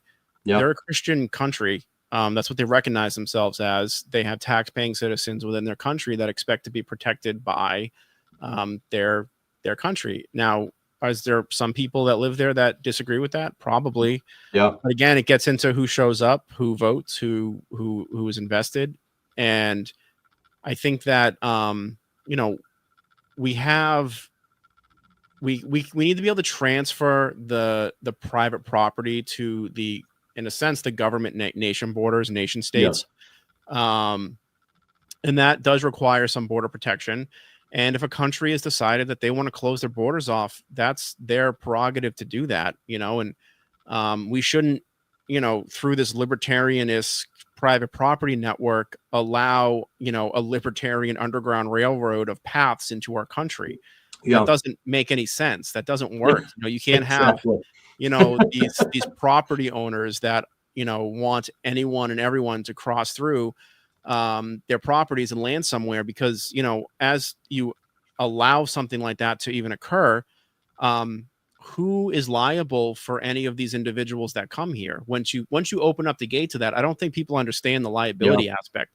If you get sued in court because you allowed someone to cross your border and they cross into my private property border and do something on my property, someone's responsible, right? And we can't just claim it's the individual that came over, because their pathway 100%. to get there is also allowed by somebody, and they should be also held responsible for that. Doing that kind of thing, you know, that kind of goes into a different kind of immigration system as well, where if you're going to bring people in, you know, maybe you have family, maybe you're a professional and benefits the country, but you know, somebody who's here should be vouching, and there should be a vouching system in that sense, where you're saying, I know that this person is a good person, is going to come over to this country, and they are not going to cause problems because I'm liable, right? So you slowly limit some of those in other ways to prevent bad people from coming here as much as you can. There's no system that's going to be perfect. It's impossible, but you can take reasonable measures to limit that. And I think what Poland's doing is perfectly fine within the borders of their own country and within their nation state. And I don't think it's appropriate for other countries to take measures. I mean, I guess it's up to them to do so if they're going to put financial restrictions on Poland. But you know, you start to break down different kinds of organizations and groups when you do these kinds of things. So like either they're all in the EU together and they're all moving in the same direction, or you break off states that don't agree. But then you also get into, is it okay for Germany to impose their laws and regulations on Poland, or is Poland a sovereign state? And again, and we were talking about assimilation in general earlier, and you have this kind of Western way of life, and you have different pockets in the world of different ways of life, different living standards. When you mass migrate a different religion into your country, you're going to have strife and change. And especially when you introduce the welfare state, you're going to have ghettos, and you're going to have pockets, and your crime rates are going to go up. And, you know, you're bringing people into your country that have such a different way of living, and such a different standard of treating people or treating the sexes, that, you know, again, feminism itself has become suicidal. Like you have mass rapes in Europe that we can't, you know, that aren't reported or talked about because it's a touchy topic. And part of the reason we even have that is you have people imported that have a genuinely different belief system. You know, they don't believe that it's wrong to do that, you know, and they don't understand the concept of like someone truly living in a different world than you live in, right? Like we're all on Earth, but we're not living within the same world views on the planet. We all have different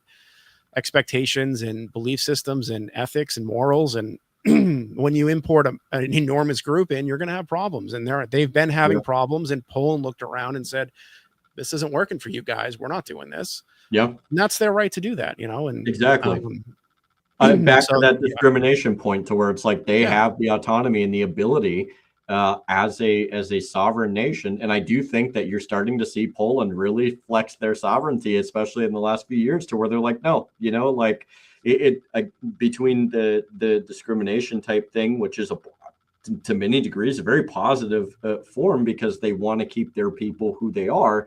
But at the same time, they're like, no, we're divesting from the system to the extent of at least we're controlling our country now. And it doesn't really matter what you guys say or what you think that we should be doing. And Poland is also big enough of a country between the EU and NATO to where most people aren't actually going to do anything about it.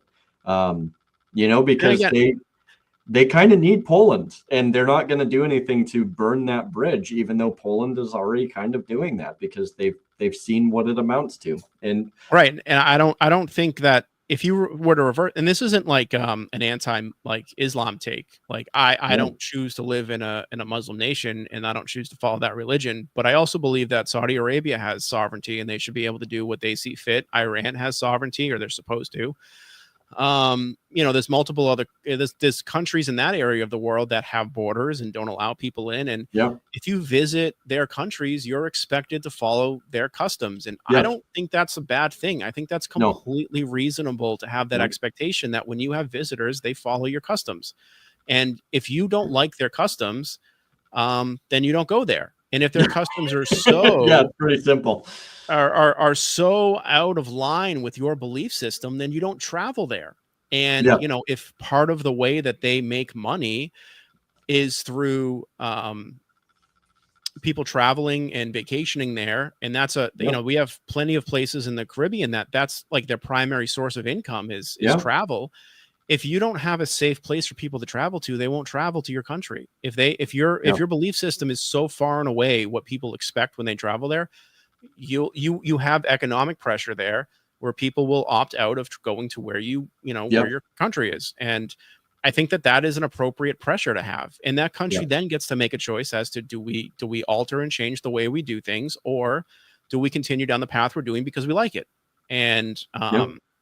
there's always going to be different opinions even within those countries, but at the end of the day, expecting other people to change to your belief system is not the way it works. It's other pressures that make those changes. Yeah. And what Europe is experiencing, I mean, I wouldn't be surprised in the least if this is erupting within this coming decade. Yeah. Because you can only push it so far, and we can Yep. look at the Muslim invasions and the pushback from Christians previously, and you had Christian nations taken over by violence. But it's not.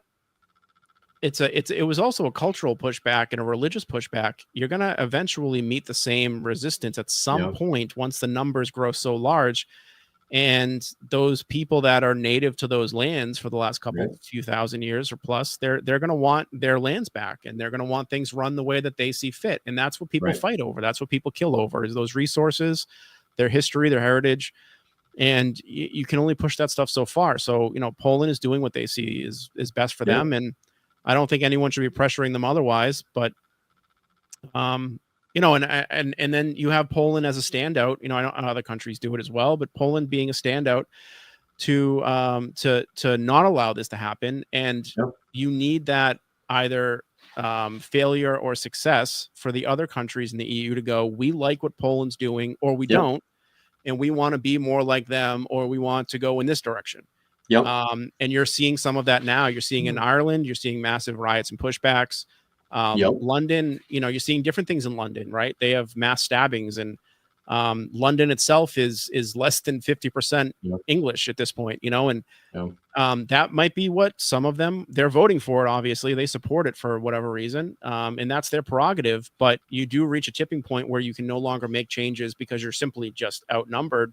Right. And that's when you get into the humans are their own resource. So, if your religious doctrine says we take over places and we turn them into us, well, when people are telling you they're going to harm you in some way, you should probably listen to them. And it would go the same for Christians or any other religion or group of people that are pushing the same kind of ideological views. There's been plenty of times where Christianity has been fairly violent, and it just isn't right now. But that doesn't mean that won't change at some point in the future.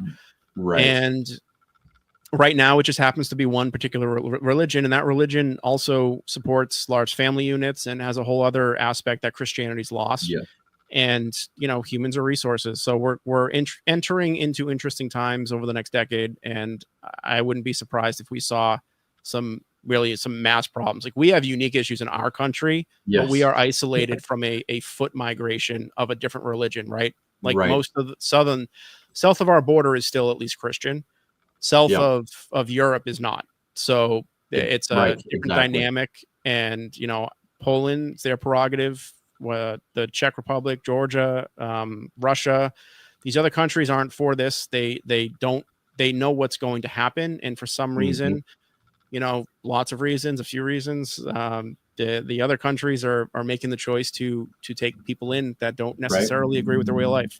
So and there's one question that I think you'll find pretty interesting. It's this one here by David regarding marrying to just become a citizen and divorce after becoming a citizen. So I think it's presented in a way of almost seemingly a bypass. I don't know if that's necessarily how he's trying to frame it, but what is your take on that?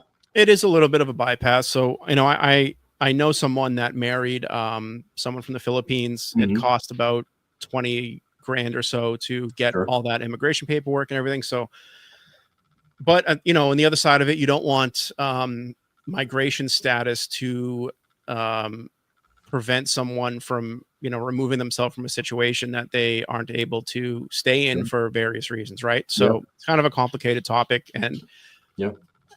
it goes into the larger issue of our entire immigration system itself. So if there was a way to immigrate effectively with that attachment, and you were still someone who was assimilating into society, and that would be probably something that I would see as something that's fine. You know, if you were to divorce, you could stay here because you went through a separate process, and maybe marriage accelerates it. Again, anything the government gets involved in turns into, you know, a black market problem and things like that. So, you know, we definitely have marriages that accelerate the process now that are not real marriages. We have a congresswoman that has done this multiple times. So, you know, I don't think it should be what removes you, but I think that goes into a larger umbrella of how you become a citizen. In effect. So if, you know, say you got married and that accelerated it, and maybe the second half of the citizenship process wasn't completed, then you need to leave. But if you're here and you're married and you complete the second half of this, maybe you get an accelerated exception, kind of a visa issue, or something along those lines, or there's a temporary stay, and then you have to complete the remainder of this to your citizen's test and whatever we have set up. Then I don't see a problem with that, because you're migrating the same way as anyone else would. Right. Would those be the most beneficial to the country in the sense where you're trying to maybe attract, you know, STEM field individuals? No. Sure. But would the numbers be so large that it would be concerning? Probably not. Unless, you know, you get later on down the road and people notice that there's advantages, you know, there's to doing it that way, and you can end around the system, then you'd have to deal with it again. But a lot of the stuff, like I said earlier about societies, is a cyclical problem, right? Like it's just whack-a-mole for the government. So I don't think it should be the only factor in the entire process. So maybe my starting point isn't really the same. But no, at its face, I don't think that should be the only barometer you use for someone remaining or staying, is whether or not they're married to a citizen.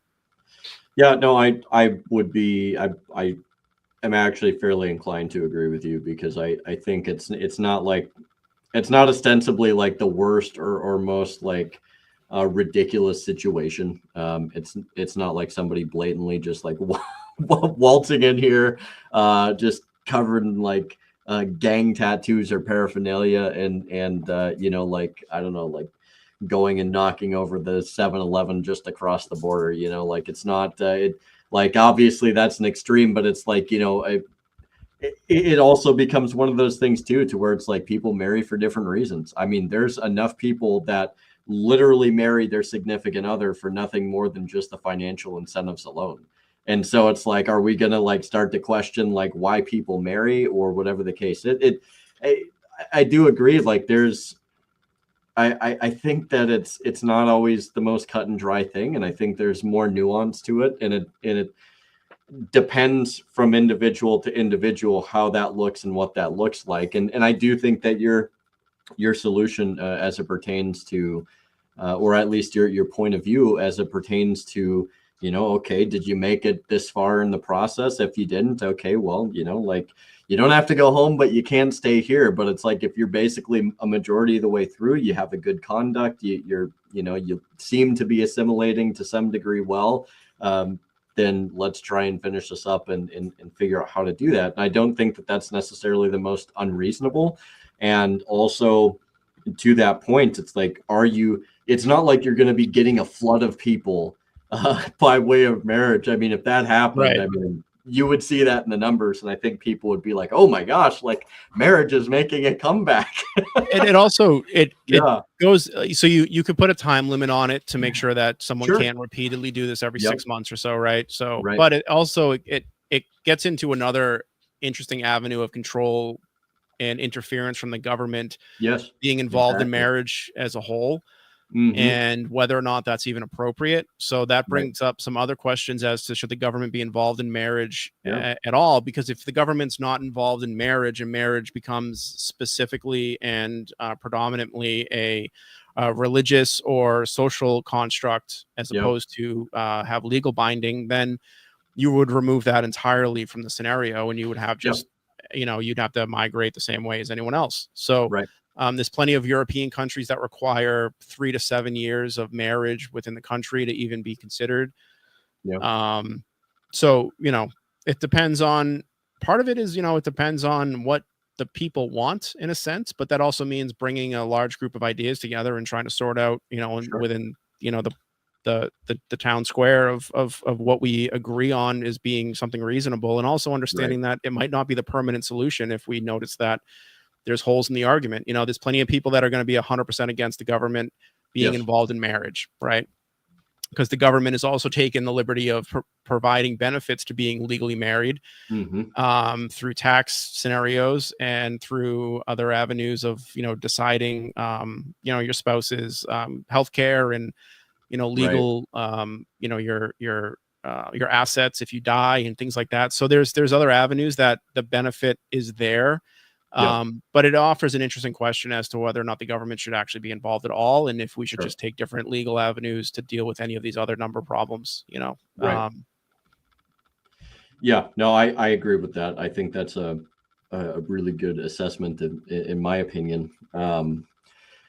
To kind of stay on this subject, but slightly shifting gears, I know one of the other aspects that you had brought up too is, the correlation between the border situation and the potential or the risk that you run with having different cells, as it pertains to terrorism. And we're talking about like actual terrorism, not this well, you weren't the terrorist yesterday, but you sure are today. It's Sure. like, if we're going by the actual definite or defined term of terrorism, and how that relates, I definitely think that not having a sound border does allow something like that to become more ripe. And I think what we've seen too, Sean, is this situation, right, where you have it's not always like this instantaneous flood. It's a matter of fact, a majority of the people that you could consider as having perpetrated terroristic acts that fall within the definition of what it is, they're people that have been here for a long time. And they've kind of just been, a lot of them did the whole family thing. They worked at the same company for a certain amount of time. They, integrated to, a degree to where it's like when it does happen, people are like, oh, like we kind of knew the guy and he wasn't even that bad, or whatever the case is. And so I think it's, when you look at the border situation, like it really does allow for people to be a sleeper cell and to fully integrate in a society or a town or what have you, to almost kind of just blend in, and you wouldn't even know that they're there. And I don't even necessarily think that these are individuals that have to even come here illegally. I mean, no, not necessarily. No. Yeah, and it's like, when when you have a situation to where it's like, okay, like we screened this person or whatever the case is, I think this also factors into the zero sum type of game, right? To where it's like, no, you're not even going to have a zero tolerance or a net zero policy that's even going to meet this, because in the end of the day, the nature of terrorism in and of itself can be so sporadic that you're not going to catch every single one of them. That's like saying we have a zero tolerance for crime. Okay, well, that's great. It's not realistic. So I guess in that slew that I put out there, what is your perception on that? Like, what is the natural potential course that we can take? I guess that makes sense. Yeah, it's a tough one. Working within our current system, which is, I don't think either of us really agree with the current surveillance state. But it does exist. So there are tools within that there's plenty of tools that are supposed to be used for the benefit of the people. And there's plenty of those tools that are absolutely abused against the people. Those tools exist. And they should be used as you can without violating the rights of the citizens in the country. And what I mean by that is, there's watch lists and things like that all over the country, working with other partners on dealing with those issues. But my concern and kind of where I was coming from when I even brought this up was, take the Iran situation. Iran is I don't know how many citizens from Iran made it over here in the last 4 years. It's a lot harder for them to make it here, but there was plenty of African migrants. So I have no reason to believe that there are not Iranian citizens here. And Iran isn't necessarily my major concern when it comes to that. There was tens of thousands of Chinese citizens that came over the border. 100%. Okay. And China has a lot more control over their border situation than other countries. And if you were going to take advantage of a situation where you may or may not be going up against a country at some point in the future, it is not a huge leap, in my opinion, to assume that someone would war game a scenario where you place cells within a country to be used at a later date, right? And if you don't use them, you don't use them. It's just purely an insurance policy. Right. We know our infrastructure in this country is there's basically no security over our infrastructure in this country, and it's too interconnected to partition off parts of the country. And this is an issue with the nationalist way we do our energy and resources.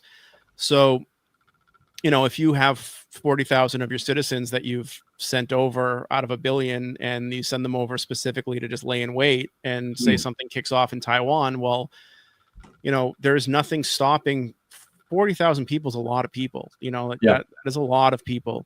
You only need a few hundred in a couple of states to really just take out things in this country because of how easy it is in this country to do something like that. Because this country is reactive in those for those instances. It is not proactive, because being proactive costs money. So we are proactive when it comes to military solutions and military protection, but when it comes to domestic terrorism, we're reactive. So if something were to kick off with a country that is a lot more put together than we are, you could have your cell networks down, your energy grids go down. You start losing a massive infrastructure problems. You lose a few bridges. It doesn't take a whole lot to be extremely disruptive to our current system, and it would take months, if not years, to get things back up in line. And to couple that with the fact that we don't even produce the majority of this stuff in our country anymore, we wouldn't necessarily be able to get these things online, for a very long time. So that is a concern with the open borders thing. And again, going to the, not everybody's your friend, and everyone's looking out in their own best interest. You have countries that are well prepared to do things to us that we have never seen before. And it doesn't need to be some terrorist cell that's based in a cave in Afghanistan to do anything, and it could be a country, it could be an ideological view, it could be any number of things. And what we've seen most of, you're right, we're on a per capita basis, we should expect more domestic terrorism. Okay, that's what we should get from our own citizens. That's who we should see it from. That makes sense. Do we want it? No, of course not. Do we want to see people die and get killed? And these, of course we don't want to see these things.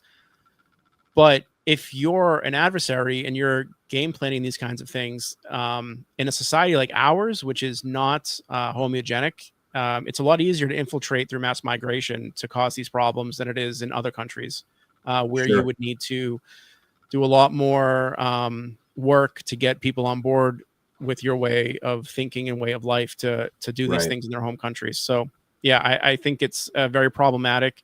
One of my thoughts originally with Iran was how far down the line have they game planned this, and are they able to get people here? But then I was just thinking, China's been very successful with dropping people off in Mexico and having them travel up. And they have such large communities. And again, this isn't against the Chinese. I mean, they've done very well here for themselves, especially in schools and business owners. But they have insular communities that they uphold. I mean, every major city has a Chinatown district pretty much. And these people are able to navigate our country without being on the radar. It's a lot easier. And so, those are concerns. And it's kind of one of these things where, like, the government surveillance isn't something we want, and we don't want to be surveilling people for no reason. But also, if these people don't go through the immigration process, then they're not citizens. And there's no real reason to believe that they're here just doing things like manual labor or just doing, Right. Again, the government's responsibility is to protect the citizens within the border and allow the citizens to make their own decisions and make their own choices. So it's a complicated topic, and I would hate to see something like that happen. But just from a planning scenario, these are major issues that we may or may not see within our lifetimes. Something goes awry in Taiwan or something that could very easily spark a series of things in our country. Same with Russia, seems to be playing by a different set of rules.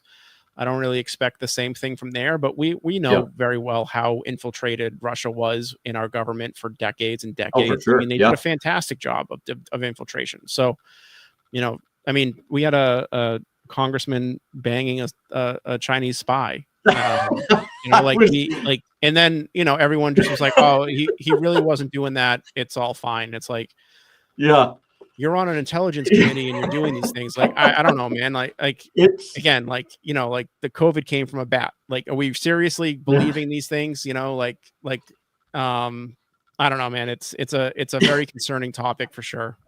It's insane too. Like, if you really go back through the years, how many of our sitting Congress members, right? People in fairly sensitive areas, like, how many of them have just been honeypotted by Chinese agents, right? And it's like, and it seems like it's just so, like, it's actually embarrassing how easy it has been for China to do this. Like, I don't like. We brought up hedonism earlier. It's just like, dude, like, what? They have a system down and it works. Like, they could send 5 over and they would be guaranteed to get a bite on 3 of them. At least 3 of them, just given the track record and efficacy of how this, and then these aren't even people who, like, I'm not even convinced that these are ostensibly people who are breaking the law coming over illegally. Like, these are people who probably have everything squared away, at least in so much as it appears. And they're just like, hey, you want to grab a drink? And before you know it, like an hour later, they know half of our national security secrets. And it's like, oh, that never happened. It's like, no, it 100% happens. Like, and with the Chinese, they've come here, they've been super successful. Obviously, we have this giant university scandal in my state at Harvard, where they're discriminating against people with the higher test scores because again, they have an insular community and they don't actually integrate into the student body and the student activities and things like that. That isn't to say that there aren't plenty of people from China that have come to the U.S. specifically to remove themselves from a communist dictatorship, right? So, it's hard to, but again, like you said, it's elected officials. Like, someone is there doing things, trying to do these things. You're on the list of people to get, right? Like, you're on that list, and it's like Epstein Island. Like, you're on the list, like, we need a certain amount of people to honeypot in this, and then we have a certain amount of control in your government, or our government has a certain amount of control over people that are elected officials because they honeypot people. Right. So it's a very concerning thing. And it's just, I don't know, man. I think it plays into the people who, I don't know if you've heard of have you heard about how Massey got into politics in general?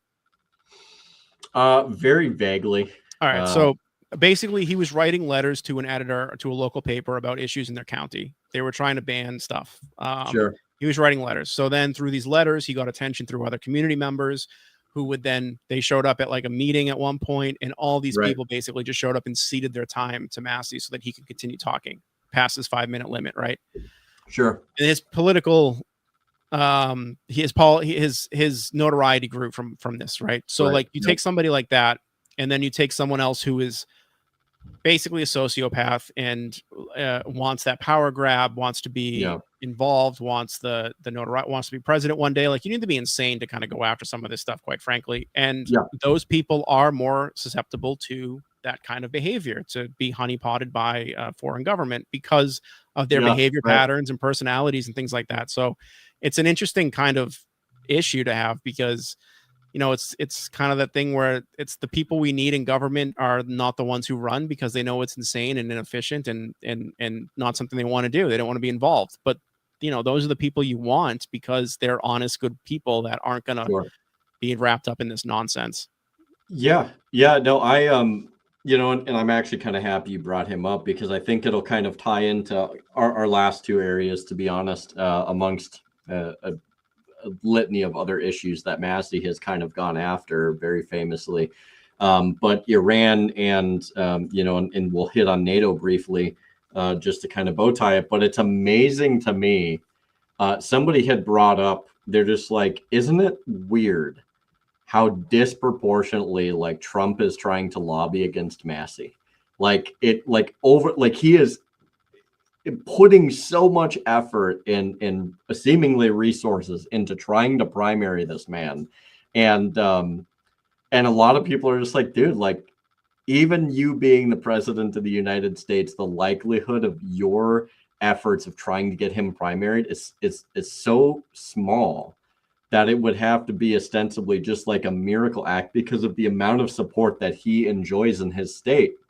And it's insane too, because Massey has, nobody's perfect, but Massey has a record to where he's been so fairly consistent on a lot of his principles and his points of views and his stances that I think it's become really a thorn in the establishment side, to the point to where it's just like, I don't even know if it's like Trump. I think it drives enough people around Trump crazy to where they're like, you have to do something about this guy, because if you don't, then like it's going to make you look bad. And I hate to say it, but Trump does very much like thrive off of his ego. And if you tell him things that are going to boost his image or his ego, there's a very good chance that he's going to do it. And when we saw this blowout recently, especially over like Iran, notwithstanding the big beautiful bill, like the Yep. it became so like almost just insidious and just like so aggressive.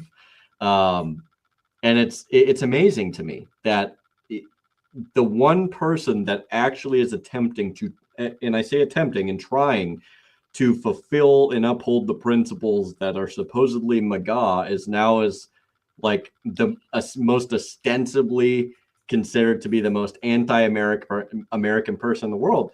And and I tend to agree with Massey, like that. Yeah, the Iran thing was freaking an embarrassment. It's unconstitutional. It was one of those things that you and I both know like never should have happened.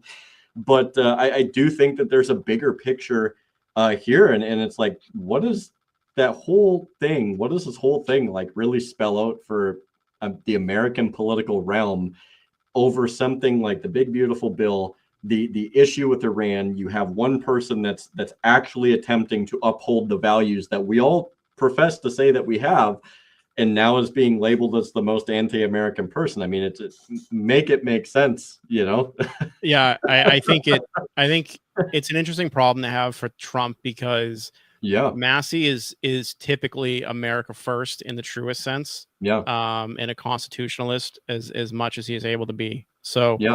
It creates an interesting problem for Trump, where Trump runs on the concept of America first, but doesn't always make decisions that align with either the Constitution or like what they were highlighting with Iran, or what's just kind of generally acceptable as the understanding of how the government's supposed to work, right? The Congress is supposed to be the ones who put their name on the line, right? And say it's okay to do this thing. And if the people don't agree with it in, less than 2 years, you can vote them out, which is how it should work. But we alleviate Congress of having that responsibility and making that decision by allowing the executive branch to do these things. Right. And Massey calls them out on it. So I think a lot of the people that are truly America first people, like as their first option, see Massey and go, I agree with that. I think the people that vote red, no matter who it is, or they're conservative and they're always going to vote red in the sense that they're neoconservative because their worldview is a bit warped and they want empire building, they are going to agree with Trump. And then you're going to have the people that just love the populists. They love Trump's cult of personality. So you're going to have division there. So it'll cause fracturing in MAGA, which I don't think Trump wants or the Republicans want, because the Republicans don't want Massey's version of conservatism. They don't want that. But every time Trump attacks him, he gets a boatload of donations. And at the Yeah, end of I the day, noticed money that. talks, right? Like money talks, and people vote with Yeah. their dollars. And that's the Yeah. only way you can get elected in this country. And Right. the more Trump attacks him, the more money he makes. So I like what Massey does. You know, very rarely does he do something I disagree with. Sure. Yeah. And it And does happen, you know, but yeah, it's it happens but, again. That's going to happen with everybody, though. You know, right. Yeah. it happens with everybody. But Trump going after him causes an interesting split between the conservative talking Yes. points, especially on the Very internet, much so. because there are the, you know, always Trump, no matter what, you know, the guy can do Yep. nothing wrong. We need to support our president like he's a king. And then you have other people that are like, this isn't benefiting me and my family and fixing Right. our problems at home. And it's, you know, this is half a world away. What are we doing over there? Where does it stem from? Is this even an immediate threat to us, or Sure. is this an immediate threat to somebody else? You know, and that goes into a Yeah. whole thing with Israel. So yeah, I think at the end of the day, every time he does it, Massey makes money. And when Yeah. it comes to running a race, you need money. And if they're going to try to primary him and they can't outspend him, if AIPAC can't outspend him, Yeah. or successfully, then, you know, there's not much they can do about it. And the biggest fear you're going to have as a Republican coming up, which is one of the reasons why the ALC even exists, is that there won't be a king of MAGA after 2028, right? Sure. Trump won't have power Yeah. anymore. So who takes the mantle over? Yeah. And the worst thing they could have happen is someone like Massey take over, who is not a neocon and who Right. doesn't like the big Republican spending bills that they always push through that benefit big businesses and hurt, Mhm. and the regulations that they also push through. Yeah. So I don't think, I think it's kind of struggled for control over MAGA in a sense, because Massey Yeah. very easily could turn into the same populist that Trump is. Oh, of course. Yeah. He's not the same entertainer, but he's well spoken and he can be Yeah. entertaining when he wants to be. And he's a level-headed guy with a great education and a family. And you know, you need certain things when you run for public office. Like we always Yeah. look at vets as having, you know, oh, you got the vet vote, right?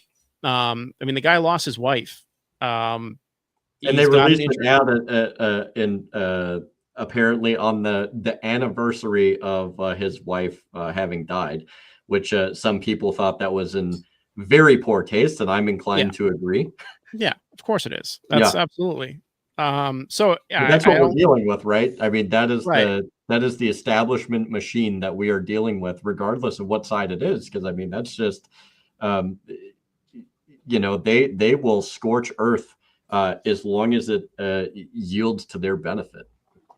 So I think it's a fight for the America First perspective and what that means. And there's enough people that vote Republican that still believe in the Constitution that it's problematic for a lot of what the Republicans try to do. Because a lot of them say that they believe in this stuff and then they vote differently. It happens all. I mean, it's happening right now. I mean, we should have we have the is it the HBR, or the suppression, the gun suppressors and stuff like that. Oh yeah, This should be a home run for the GOP, and it's 100%. not. And why is it not? If you guys all claim to be Second Amendment supporters, why are we not voting for stuff like this? You know, and that's what we need, is someone who will steamroll the other GOP members into actually doing things in line with the Constitution and what their voters are voting for. And you get nibbles, but you never really get the whole thing out of them. And then the reverse side is so far gone at this point that it's like, it's impossible for me to even consider someone who's on the left at this point. They're so far. They have allowed a different kind of group than the right has to take control of the reins of the party and send that down. So yeah, no, it's you know, just to kind of get a little bit more specific on the Iran thing too. I think what it showed, notwithstanding like Massey's involvement, I think what it showed is the United States. A lot of people in the United States we are tired of war. We don't want it. We don't even want it. You know, there is a. It's not just a tiring of war, but it's anything that remotely is even the conversation itself is very tiring to a lot of people. And you know, and I mean, you and I, we could probably get into the very specifics. You know, if you really go back and look at what the founder said, it was literally any act of aggression by one nation upon another sovereign, which is the way that we were founded. Like, they did not stipulate any metric as to what war was outside of the fact of just sheer aggression and whatever that might look like.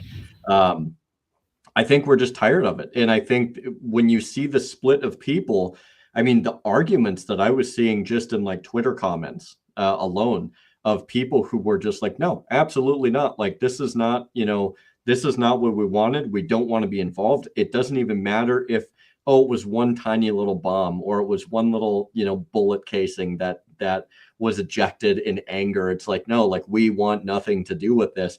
And then you have this other very, very tribal group of individuals that are just like, no, that like, this was right, he's right, you know, Trump is right all the way, like, don't question it, it doesn't matter. And it's like this, I think what happened is, not only did it start to, did you really see that crack split, but I also think that you saw like the people that genuinely, like you were saying, like people who genuinely hold dear the principles of not only the Constitution, but just of liberty in general, versus the people who really ride those coattails, but then are so disingenuous. And it is amazing, because you're seeing this amongst just like the common people in a base that prided themselves of being different than the left, right? Which I think is even more glaring. And I think that is something worth examining, because it's like, look, like, you have a segment of people that you know, we're all about like America first and MAGA, and like, oh, we're constitutionalists. But then it's like, when it actually,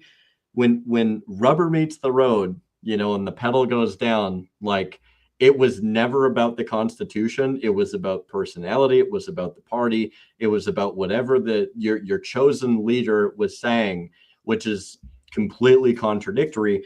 And then you're literally throwing the same person that you were just having a cordial conversation with like 2 days ago completely under the bus, calling them like the most un-American thing, when in reality it's quite the irony that that person is you. it's more you than anybody else. And yeah, absolutely. One of the things I thought was, speaking of irony, Trump being the supposed anti-war candidate, is now walking around talking about how we should be calling this the 12-day war, right? Oh, like, I know. Yeah, I've heard that. So fast. Like, well, if you're going to call it a 12-day war, then you're no longer an anti-war president. You entered the U.S. into a war, and you ended it, which is a claim that you're making, and that's fine if things continue down the path they're going and there is actually a ceasefire. But you're making the claim now as some kind of trophy, and the proclamation of it was the 12-day war. That's what we're going to call it. And it's like, that means you entered the country into a war. And you're not supposed to be doing that, right? Like, but again, it also goes into like, you know, strategic allies. You know, is Israel actually a good strategic ally or not? You know, is this, I don't know. I saw that the Ted Cruz interview with Tucker, and Ted Cruz is using, you know, 6th grade CCD logic for the protecting the state of Israel. And you know, it goes into a very concerning thing where we have elected officials who are, you know, you're going to have your religion steer your morality and things like that, and you can read into people's morality in theory based on their religious aspects and views. But you know, when you're saying I'm voting and doing things because my religion says to do these things, you veer into a theocracy area, and this country's not supposed to be doing that. It's supposed to be following the Constitution. And we have other allies in the Middle East that we, you know, aren't as volatile and aren't going to drag us into something. So the argument could be made that dropping those bombs prevented a long-standing war that we could then get dragged into due to agreements with Israel. And there's some validity to that argument. I think if it does just end it, then it ends it, and we don't get dragged in, and we don't have another war in the Middle East, especially against a country that's better equipped than other ones that we've rolled through. And also doesn't have any other, also has allies that would be way more concerning to go up against, or that could support them. But you know, is this relationship worth keeping if it's going to drag us into a war and we're violating our, we're playing 4D chess to violate our own constitution to keep ourselves out of a bad engagement that we shouldn't be in. So it's the whole Iran thing is there's no proof that we really did much of anything either. That's the other concerning part too, right? Is we definitely dropped bombs, things definitely blew up. But Iran they've from a defensive aspect, because they wanted to develop this stuff, they've been on the cutting edge of concrete production and concrete strength. Okay, so like they know we're going to bomb them, or Israel's going to bomb them, or something, and so what do? Well, we can't protect ourselves because we don't have the same capabilities as the U.S. So what do you do instead? Well, if you can't develop your offense to be on par, then you're going to develop your defense, and we don't really know for sure what we blew up necessarily. We know we blew up access roads for sure because we can see them, but it's kind of concerning that we engaged ourselves where with the president of all people is labeling it a war, and the reason for this engagement is through connections. Again, they're not Christian connections, they're other connections to Israel and fealties to other countries that are not within the confines of our constitution. It violates our constitution. So, which is why we're not a theocracy, which is why we don't have a king or a religious figure at the head of everything. Like, we're not supposed to be doing that. That's the whole point of this entire experiment. No, I agree. And those are all fantastic points. And there is something to be said to where it's just like, what are the consequences for people who blatantly that represent us, but blatantly, without even hiding it, display that fealty. I mean, there's so many like blatant displays of fealty to it's not just to Israel and but it's to other places as well. And it's like, what are the consequences for that? And some might say, like there's you do have various things at our disposal constitutionally, but it's at what point, like how do you enforce that, and I mean beyond, because I just don't see, Sean, like this situation, right, to where you're going to have enough people that are going to write in and express their displeasure, one, either because they're too afraid, or two, because they don't know how, or three, because they really just don't see a problem with it. And I do think to some degree, or to a large degree, actually, the not seeing a problem with it does partially rely on just bad education. A lot of people don't 100%. fundamentally understand our founding documents, so they don't see the problem because they don't know that one actually exists, along with a number or a variety of different violations and usurpations that we see today.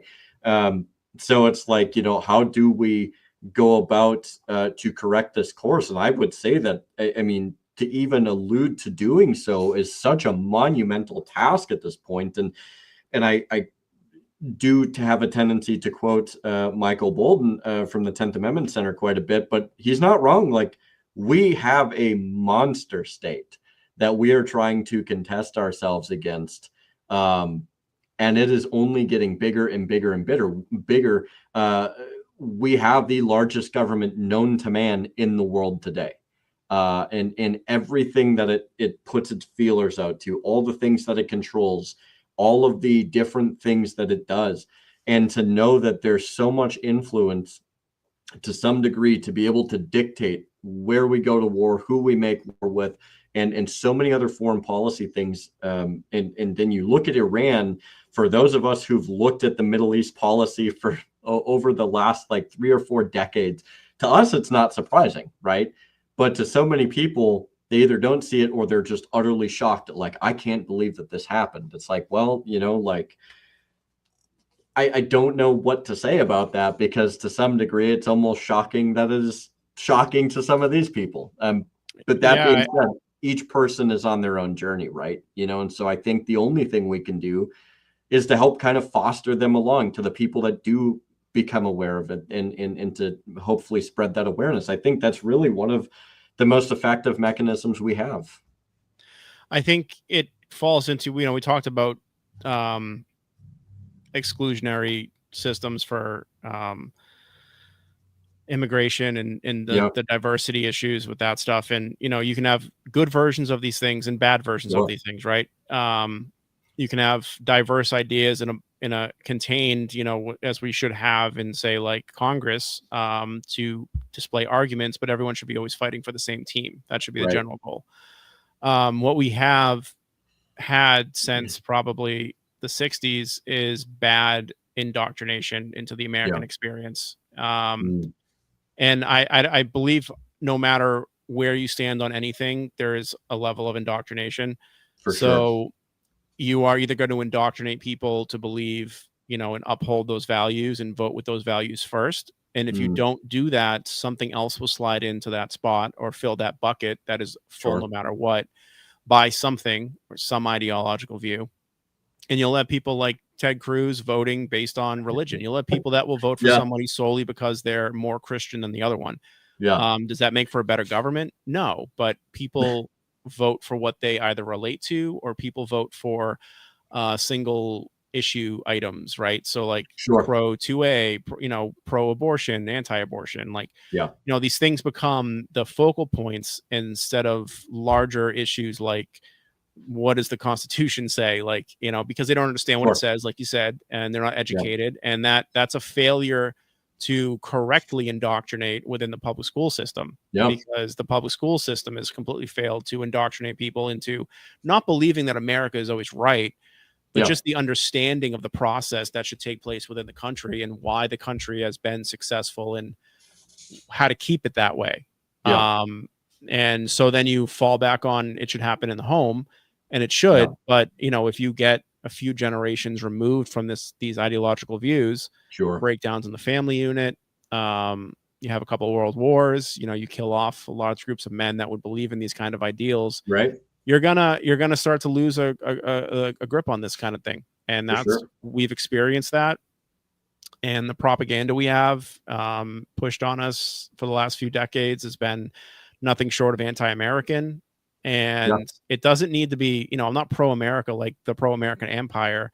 I'm pro the views and the ideological views of like freedom and liberty and individual liberty and the ability to, rise and fall based on your own merits and your own ability and your own work ethic and things like that. And a lot of that is been whittled away. And then you get people that vote for things that aren't truly in their best interest, but from a surface level, they think that it is, or that it agrees with them the most, or they're able to see themselves in somebody else that holds a similar view on one particular topic, and they just vote that way. I mean, I honestly experienced this myself through just calling voters to get votes. I had a couple people, oh, he's Irish. Yep, I'll vote for him. And I'm like, sometimes that's all it takes, literally. Take your vote, in my area, that's a thing, and like, I'll take the vote, but like, do you agree with me? Or, and then there's plenty of other, that's one item out of so many that people vote for somebody for. So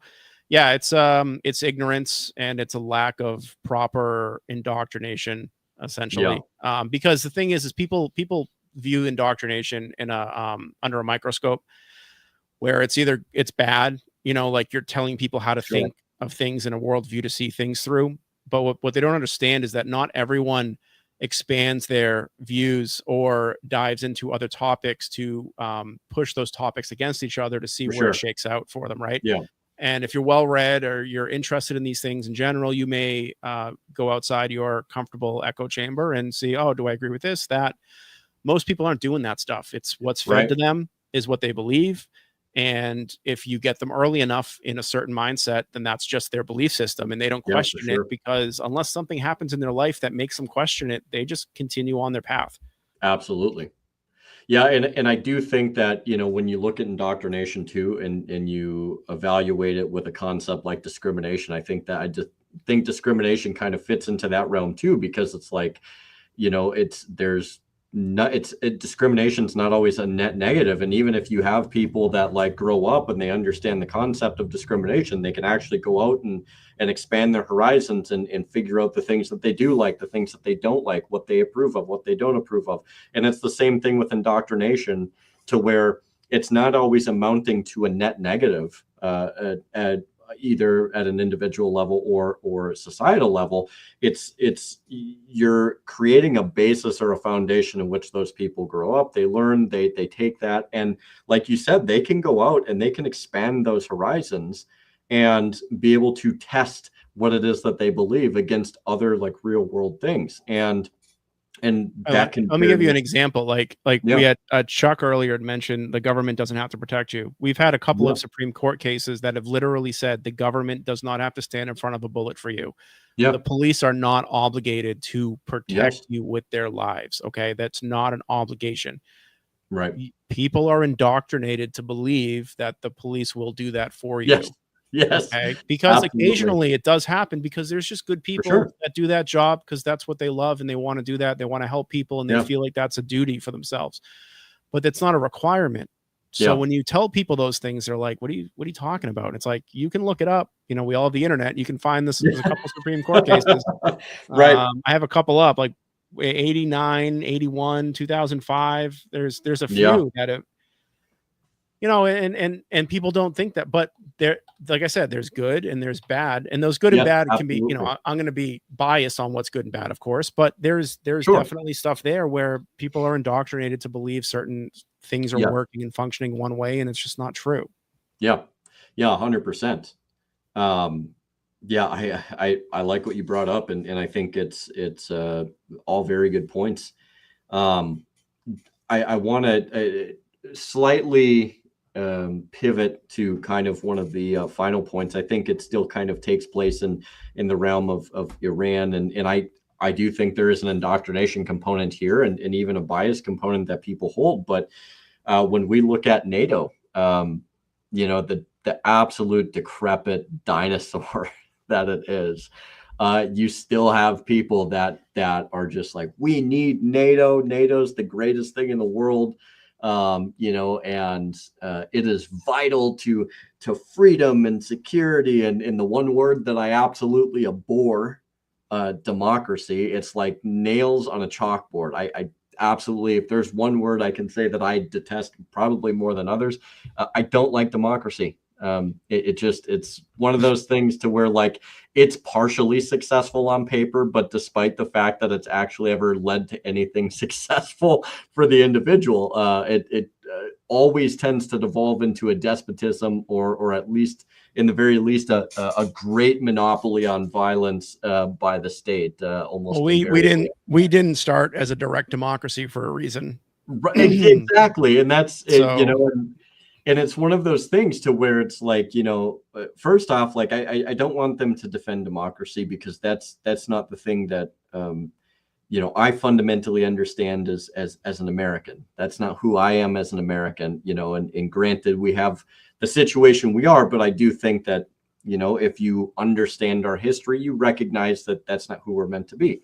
So it's like, first off, we're part of a situation that was very specifically created. NATO was very specifically created to combat the rise of the Soviet Union and essentially, you know, the greater threat of communism, as it were, through Eastern Europe as it spread west. And so that was kind of our response, right? Our military response, our cooperative response against the Soviet Union. And, you know, when we evaluate, you know, the existence of NATO today, I mean, it's not only just a shell of its former self, but it's really like, where's our money going? What is it being used for? It's certainly not helping us in any real capacity. And it seems like all of these different summits are just like, it's like they're filled with people that are just like self-masturbatory over successes that don't exist. And it's just like, oh, wow, like we're doing so good. And it's like, yeah, but you're not. Like, we literally subsidize everything your countries do. And it's like to a military and defense degree. And it's like, yeah, but like if we left tomorrow, you would be like even more so in ruins. And it's like, it doesn't benefit us as Americans. And it certainly, I've even made the argument that doesn't even benefit the Europeans, because they've lost to some degree their ability to even stand on their own, which totally destroyed a lot of their sovereignty. And a lot of people have even gone in so far as saying that the EU is nothing more than the political wing of NATO. So, I mean, looking at this, the absolute kind of, I'll use the phrase again, the self-masturbatory clown show that was the recent summit. I mean, what are some of your opinions on that? There were Yeah. So certainly some times during yeah, that, from what little I've seen. So, in my opinion, NATO is so to. I'll steel man the positives to NATO first sure. before I tear it down. Yeah, for sure. It creates military stability. Yep. It creates stability in what was a volatile EU, Yep. or not before the EU in Europe in general. Yeah. Post World War II, to prevent what had happened to cause World War II after World Sure. War I. So, and it has done that. At a minimum, I it has would agree with achieved that. Yeah. So, now to step away from that, though, in my opinion, NATO is essentially the soft empire of America. Yeah. I truly believe that in a very simple way, with flags as an example, because this will tie into military control. You know, the whole goal of having flags is to denote an area as controlled by a specific group or country, Yeah. right? That's the point of a flag. That's why I'm against these social social group flags hanging their flags up everywhere, because it basically says we control this area, and that's true. That's what it is, right? Europeans used flags for decades when they came to this country to control areas in town, right? Yeah, for sure. Now you have gangs for in the 90s, 80s, and 90s. They'd hang shoes up in the trees and the street lights to denote their neighborhoods. Yeah. Those are signals, right? So Right. when you place a military base in a sovereign country, that country's not a sovereign country. That's their military base.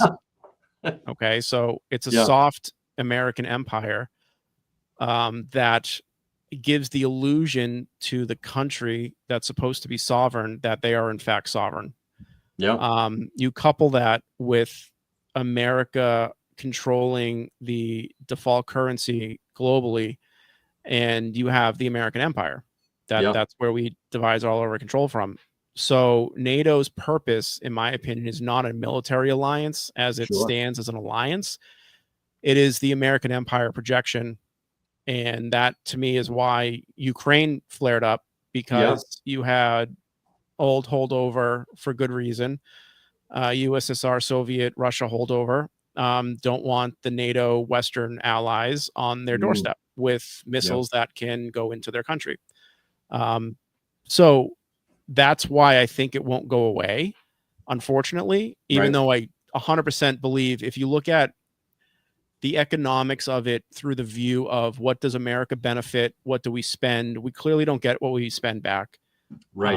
The European countries do not put in enough money or enough arms themselves to get the essentially security that we provide through that system. So then you just need to look at what is that money really providing, and what is that control aspect actually, like, where's the control actually occurring here? And in my opinion, it's the American empire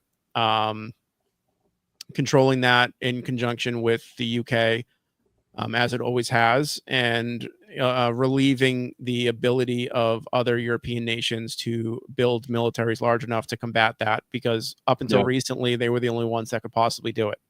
Now we have a different problem where there are a couple of countries that, just through nuclear arms have the ability to cause massive disruptions and massive loss of life. So I think that the means of that is Western, American control over Europe under that umbrella. And that's the only purpose that it truly serves. So neoconservatives are all for it because that's their empire building.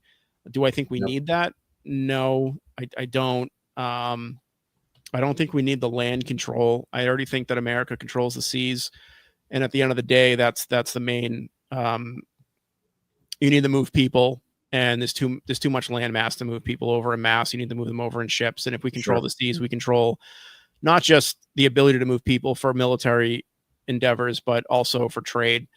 So I don't think it serves its purpose. They don't pay their way in. And, in typical government fashion, the government provides you a benefit and then expects something in return. And then they slowly encroach on those returns. And they're having issues now where Trump wants to put tariffs on Spain because Spain's not paying enough money into NATO, and they're refusing to do it. Spain has no reason to pay into NATO. Yeah. They are isolated. They don't have to worry about anything. You'd have to get through the Eastern Bloc of Europe to get to Spain. You'd have to blow through Germany and France to get to Spain. They're NATO members. There's no benefit to Spain, Portugal being in NATO whatsoever. So I think that it's the empire, and it's the holdover empire from World War II, post World War II. And that's really the only purpose it serves is that, and growing arms and, doing things like what we were doing in Ukraine. Like, we weren't ever supposed to be encroaching the way we are. That if you look back at the discussions with previous Soviet leaders, we agreed to not expand NATO. We agreed to this and that, and we just continue to expand it because we can, because there's no one stopping it. And eventually you expand things so far that other countries get together and they form their own alliances that can combat that before they see themselves being swallowed up if they don't want that. So I think that's where it leads. That's where, but NATO itself doesn't serve a purpose at the surface level if you look at it. But I do think it serves an underlying purpose for specific groups that want that level of control. But I would have no problem with NATO going to the wayside and just using simple economics or individual alliance treaties with countries. But again, you can have a domino effect like we had in World War II when it comes to treaties and things like that. So it's a massive problem we have. No, I really actually enjoyed your assessment of it, because I do agree. Like, it really is just the wider American empire. I love the way that you said that, because it sums it up so well. And one of my biggest arguments against NATO, especially to like the Europeans that do tune in and watch my show and watched back when Mark from Centerline Systems and I had our previous podcast together, my big thing is like, look, I mean, you might not like to hear it, but I mean, the aspect of sovereignty, which is something that's very near and dear to me as a person who is very appreciative of the principles of liberty itself, and really embraces that to the best of my ability. It's like, if you lose your sovereignty as a person, it's terrible in and of itself for its own reasons. But if you lose your sovereignty as a nation, I mean, that has so many wide-ranging ramifications, not just for the individual, but for pretty much your existence as a people,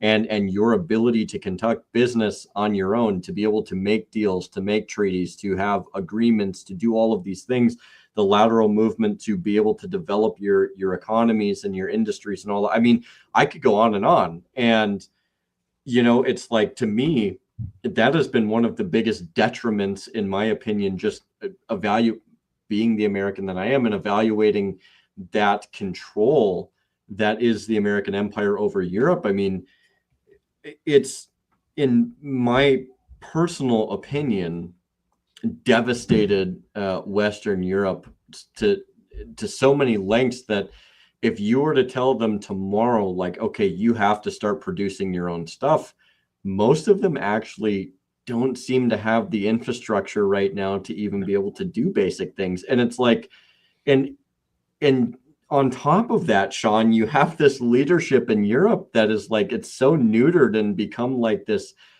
pet of the United States that, they'll bluster. You'll have Macron that blusters, and you have all of these other people like Starmer that bluster, and they have this big talk. But then it's like, they'll look back and they'll be like, can we do this? You know, like, are we allowed to do this? And who are they asking? They're asking the United States. They're asking the one country, like you said, that plops it. So, and it's another reason why I'm overwhelmingly opposed. Like, you can sit there and try and explain to me, like, oh, this is an alliance. No, it's a usurpation of these people's sovereignty, having our bases there. And this is something that, you know, I don't know in contemporary times has been contested vehemently by the populations that have been there, because you have this aspect of indoctrination of like, oh, like we have to, this is a cooperative agreement. And it just pushes everybody so much closer to the precipice, in my opinion, of just destruction and desolation, because we all have to move as one body. And honestly, like, I feel terrible to some degree for the Europeans, because when you think about what made all of these countries unique, it was the fact that there were certain things that only you could get from Germany, only that you could get from Britain or France or whatever. And they had all of their own unique qualities. And now it's to a point to where they rarely, if ever, produce any of these things. They rarely have anything of quality, because so much of it is just so generalized. And I'll make this argument about the EU too, because the EU does the exact same thing. It strips the sovereignty of these countries, makes the demands of, if you don't do this, we will sanction you, pressure you, we will fine you, whatever the flavor of the day is. And it crushes a lot of these smaller countries that are a part of it, that legitimately probably can't even pay the expectation that everybody's thinking it is. So yeah, I mean, that is the greater argument. 100%, Sean, is it is the extension of the American empire. And honestly, like, I would love, just as you, for us to leave that, to never go back to it ever again, forget that we had really any agreements or involvement in it. I think it would be way better for us as you know, a nation that predicates its existence on liberty, but it would be fundamentally a plus for all of the European countries, for them to realize who they are again and to find their own footing. And I think their existence would be so much more enhanced, not being entangled under apparatuses like NATO or the EU. And I don't really see them solving any of their problems as long as they persist in these organizations. And that's notwithstanding many of our problems that exist. They don't need to. That's the thing. Yeah. That's you know, it's like one of the only things that you can hold on. So with military expansion, there's plenty of countries that have gone under through overspending on military, right? You can't pay your military to function. You can't pay the individuals. You can't pay to feed them. But you know, with our fiat currency situation as a global backing, and then you remove their need to even have militaries and spending, like you remove a failure point that countries experience in their evolution that they no longer have. So they focus on other things, like what they're doing now with their massive welfare programs, and you don't allow them to fail at all. And you know, it keeps things going, but it neuters the countries, and they don't need to actually function as individual countries. They're basically just nation states of the American empire. And I think their propaganda over there has been so strong, especially in like Germany. Where they are so far and away removed by generations of having any kind of pride in where they come from and their existence and what they can produce and why they could produce that. And you get what you have now, which is sort of a very androgynous European Union. And it is a very disappointing turn for those countries and the people within them. And I think there's only a handful of outliers that are involved in EU and NATO that really don't ascribe to that. And you know, I can think of three immediately, which is like Hungary, Slovakia, and Poland. And the only reason that they're able to exist in the manner that they are is because they're just like, you know what, like, you're not actually conducive to our existence, and so we're going to start doing our own thing. And which is interesting, especially when you look at Slovakia, because they're not a huge country, but yet they still, I'll say it, like they have the balls to be like, no, we are going to determine what's best for our own people. And, you know, in the end of the day, like you can fine us, you can do whatever you want. You can not like our decision, but our people matter more than the entirety of like the EU and NATO. And I think, you know, I had said for quite a time that I've always had a slight worry with Orban, because he's such a vocal proponent, especially with the Russia-Ukraine thing, and not being involved, not getting involved in that spat, not wanting to anything to do with it. I actually thought for a time that somebody was going to kill the guy because of how outspoken he was, and I still thought we were going to kill him. 100%. I thought we were. And I still, to this day, I don't. It's not off the table. In my opinion, I agree. I think the countries you labeled also experienced the most recent form of what this turns into eventually, which is why they still have the memory of it, right? They didn't forget because they didn't win. They were more on the Soviet USSR side of the, you know, the Eastern Bloc, and it is shorter in their memories to get to the point where this was bad and we don't want to go back to that. And the Western part is, and you know, we can, there's a pretty clear line in just the way everything from their family units are still run to their national pride to their border situations, their sovereignty is they don't want what the Western part of Europe has, because they don't see that as beneficial. So they see that as a further slide backwards, actually not progressive.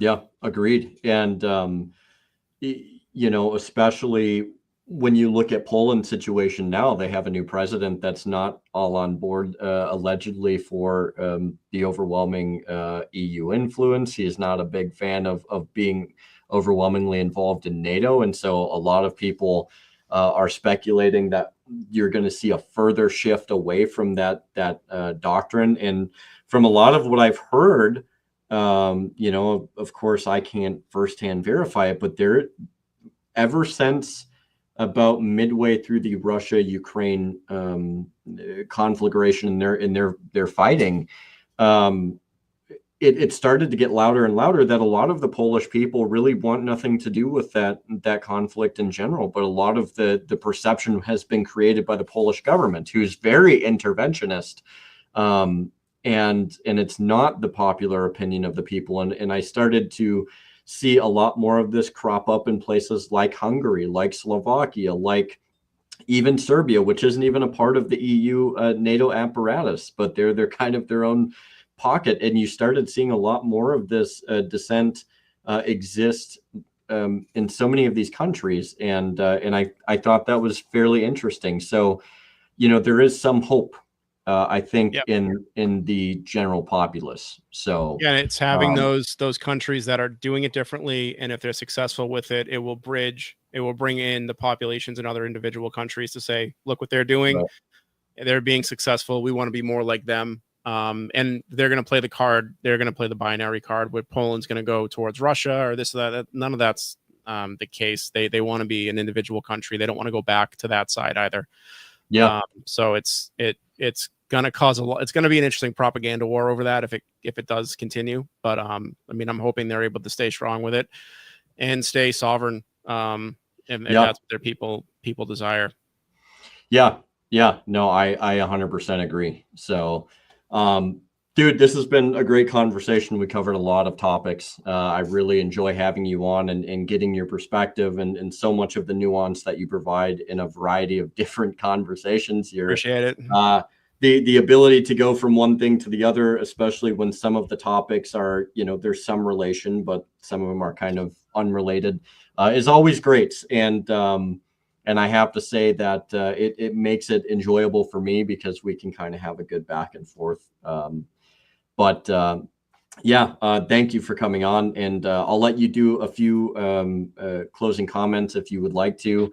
You know, where people can find you. Obviously, I'll put I'll put that down in the description below. Sure. But yeah, man. let people know where to find you. Please do. Yeah, I mean, I appreciate you having me on. I love our conversations. We seem to Yeah. have some great conversations, and we do cover a range of stuff. I appreciate your Yeah. perspective too, and it is always nice to talk with people you agree with on all these topics. But it's Yeah. also interesting to hear those little wrinkles in there that we you know, we just see things in a slightly different perspective, but we're also moving in the same direction. So all that's awesome, man. I again, I appreciate you having me on again. I love coming on.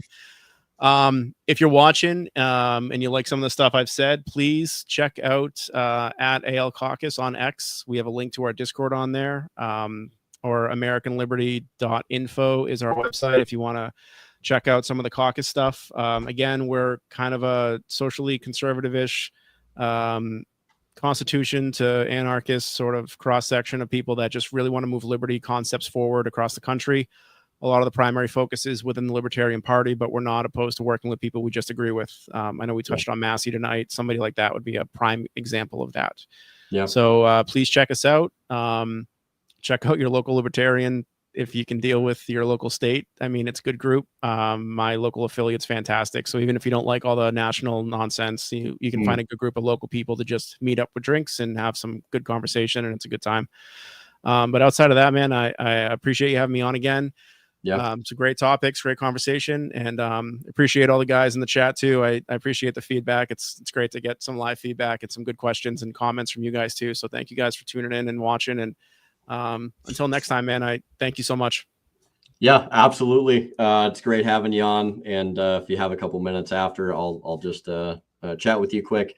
Thank you, everybody, for coming out tonight. It was actually great. It was great to see so many people. I don't know if there was a few new people, but I did see the ticker of people watching kind of bump up a fair bit, which is always good. And honestly, like, it's so great to have the interaction within the comment section. It really does kind of help keep the pace going too. But at the same time, I having those questions aired out there for either Sean or myself to answer, or at least provide our input on, is great, because it's really conducive to the broader conversation that we should all be having, and then taking that information and putting it into action down the road. So really, thank you everybody who did stop in tonight. Thank you for all of your support and being able to make this not only worth the time, but really making it something special, because it really helps with each and every one of you that comes on here and makes the comments, the likes, the support, all of that. So yeah, that's the show for tonight. I hope you guys enjoyed it. I hope I saw some of you say that you wanted to go back and rewatch it. Please do put it out there, share it if you want. I'd really appreciate that. And hopefully we can get more people in here in the conversation. But until next time, next Saturday, take the torch of liberty, carry it forth into every place that you go. Take it to your communities, take it to your state, and make the biggest impact that you can. Liberty lives within each and every single one of us, and it is incumbent upon us to support these ideals, to support these principles, to support our rights, and to maintain it for our future posterity and for our children. So with that being said, have a great evening. God bless, and we'll see you guys on the next one. Thank you.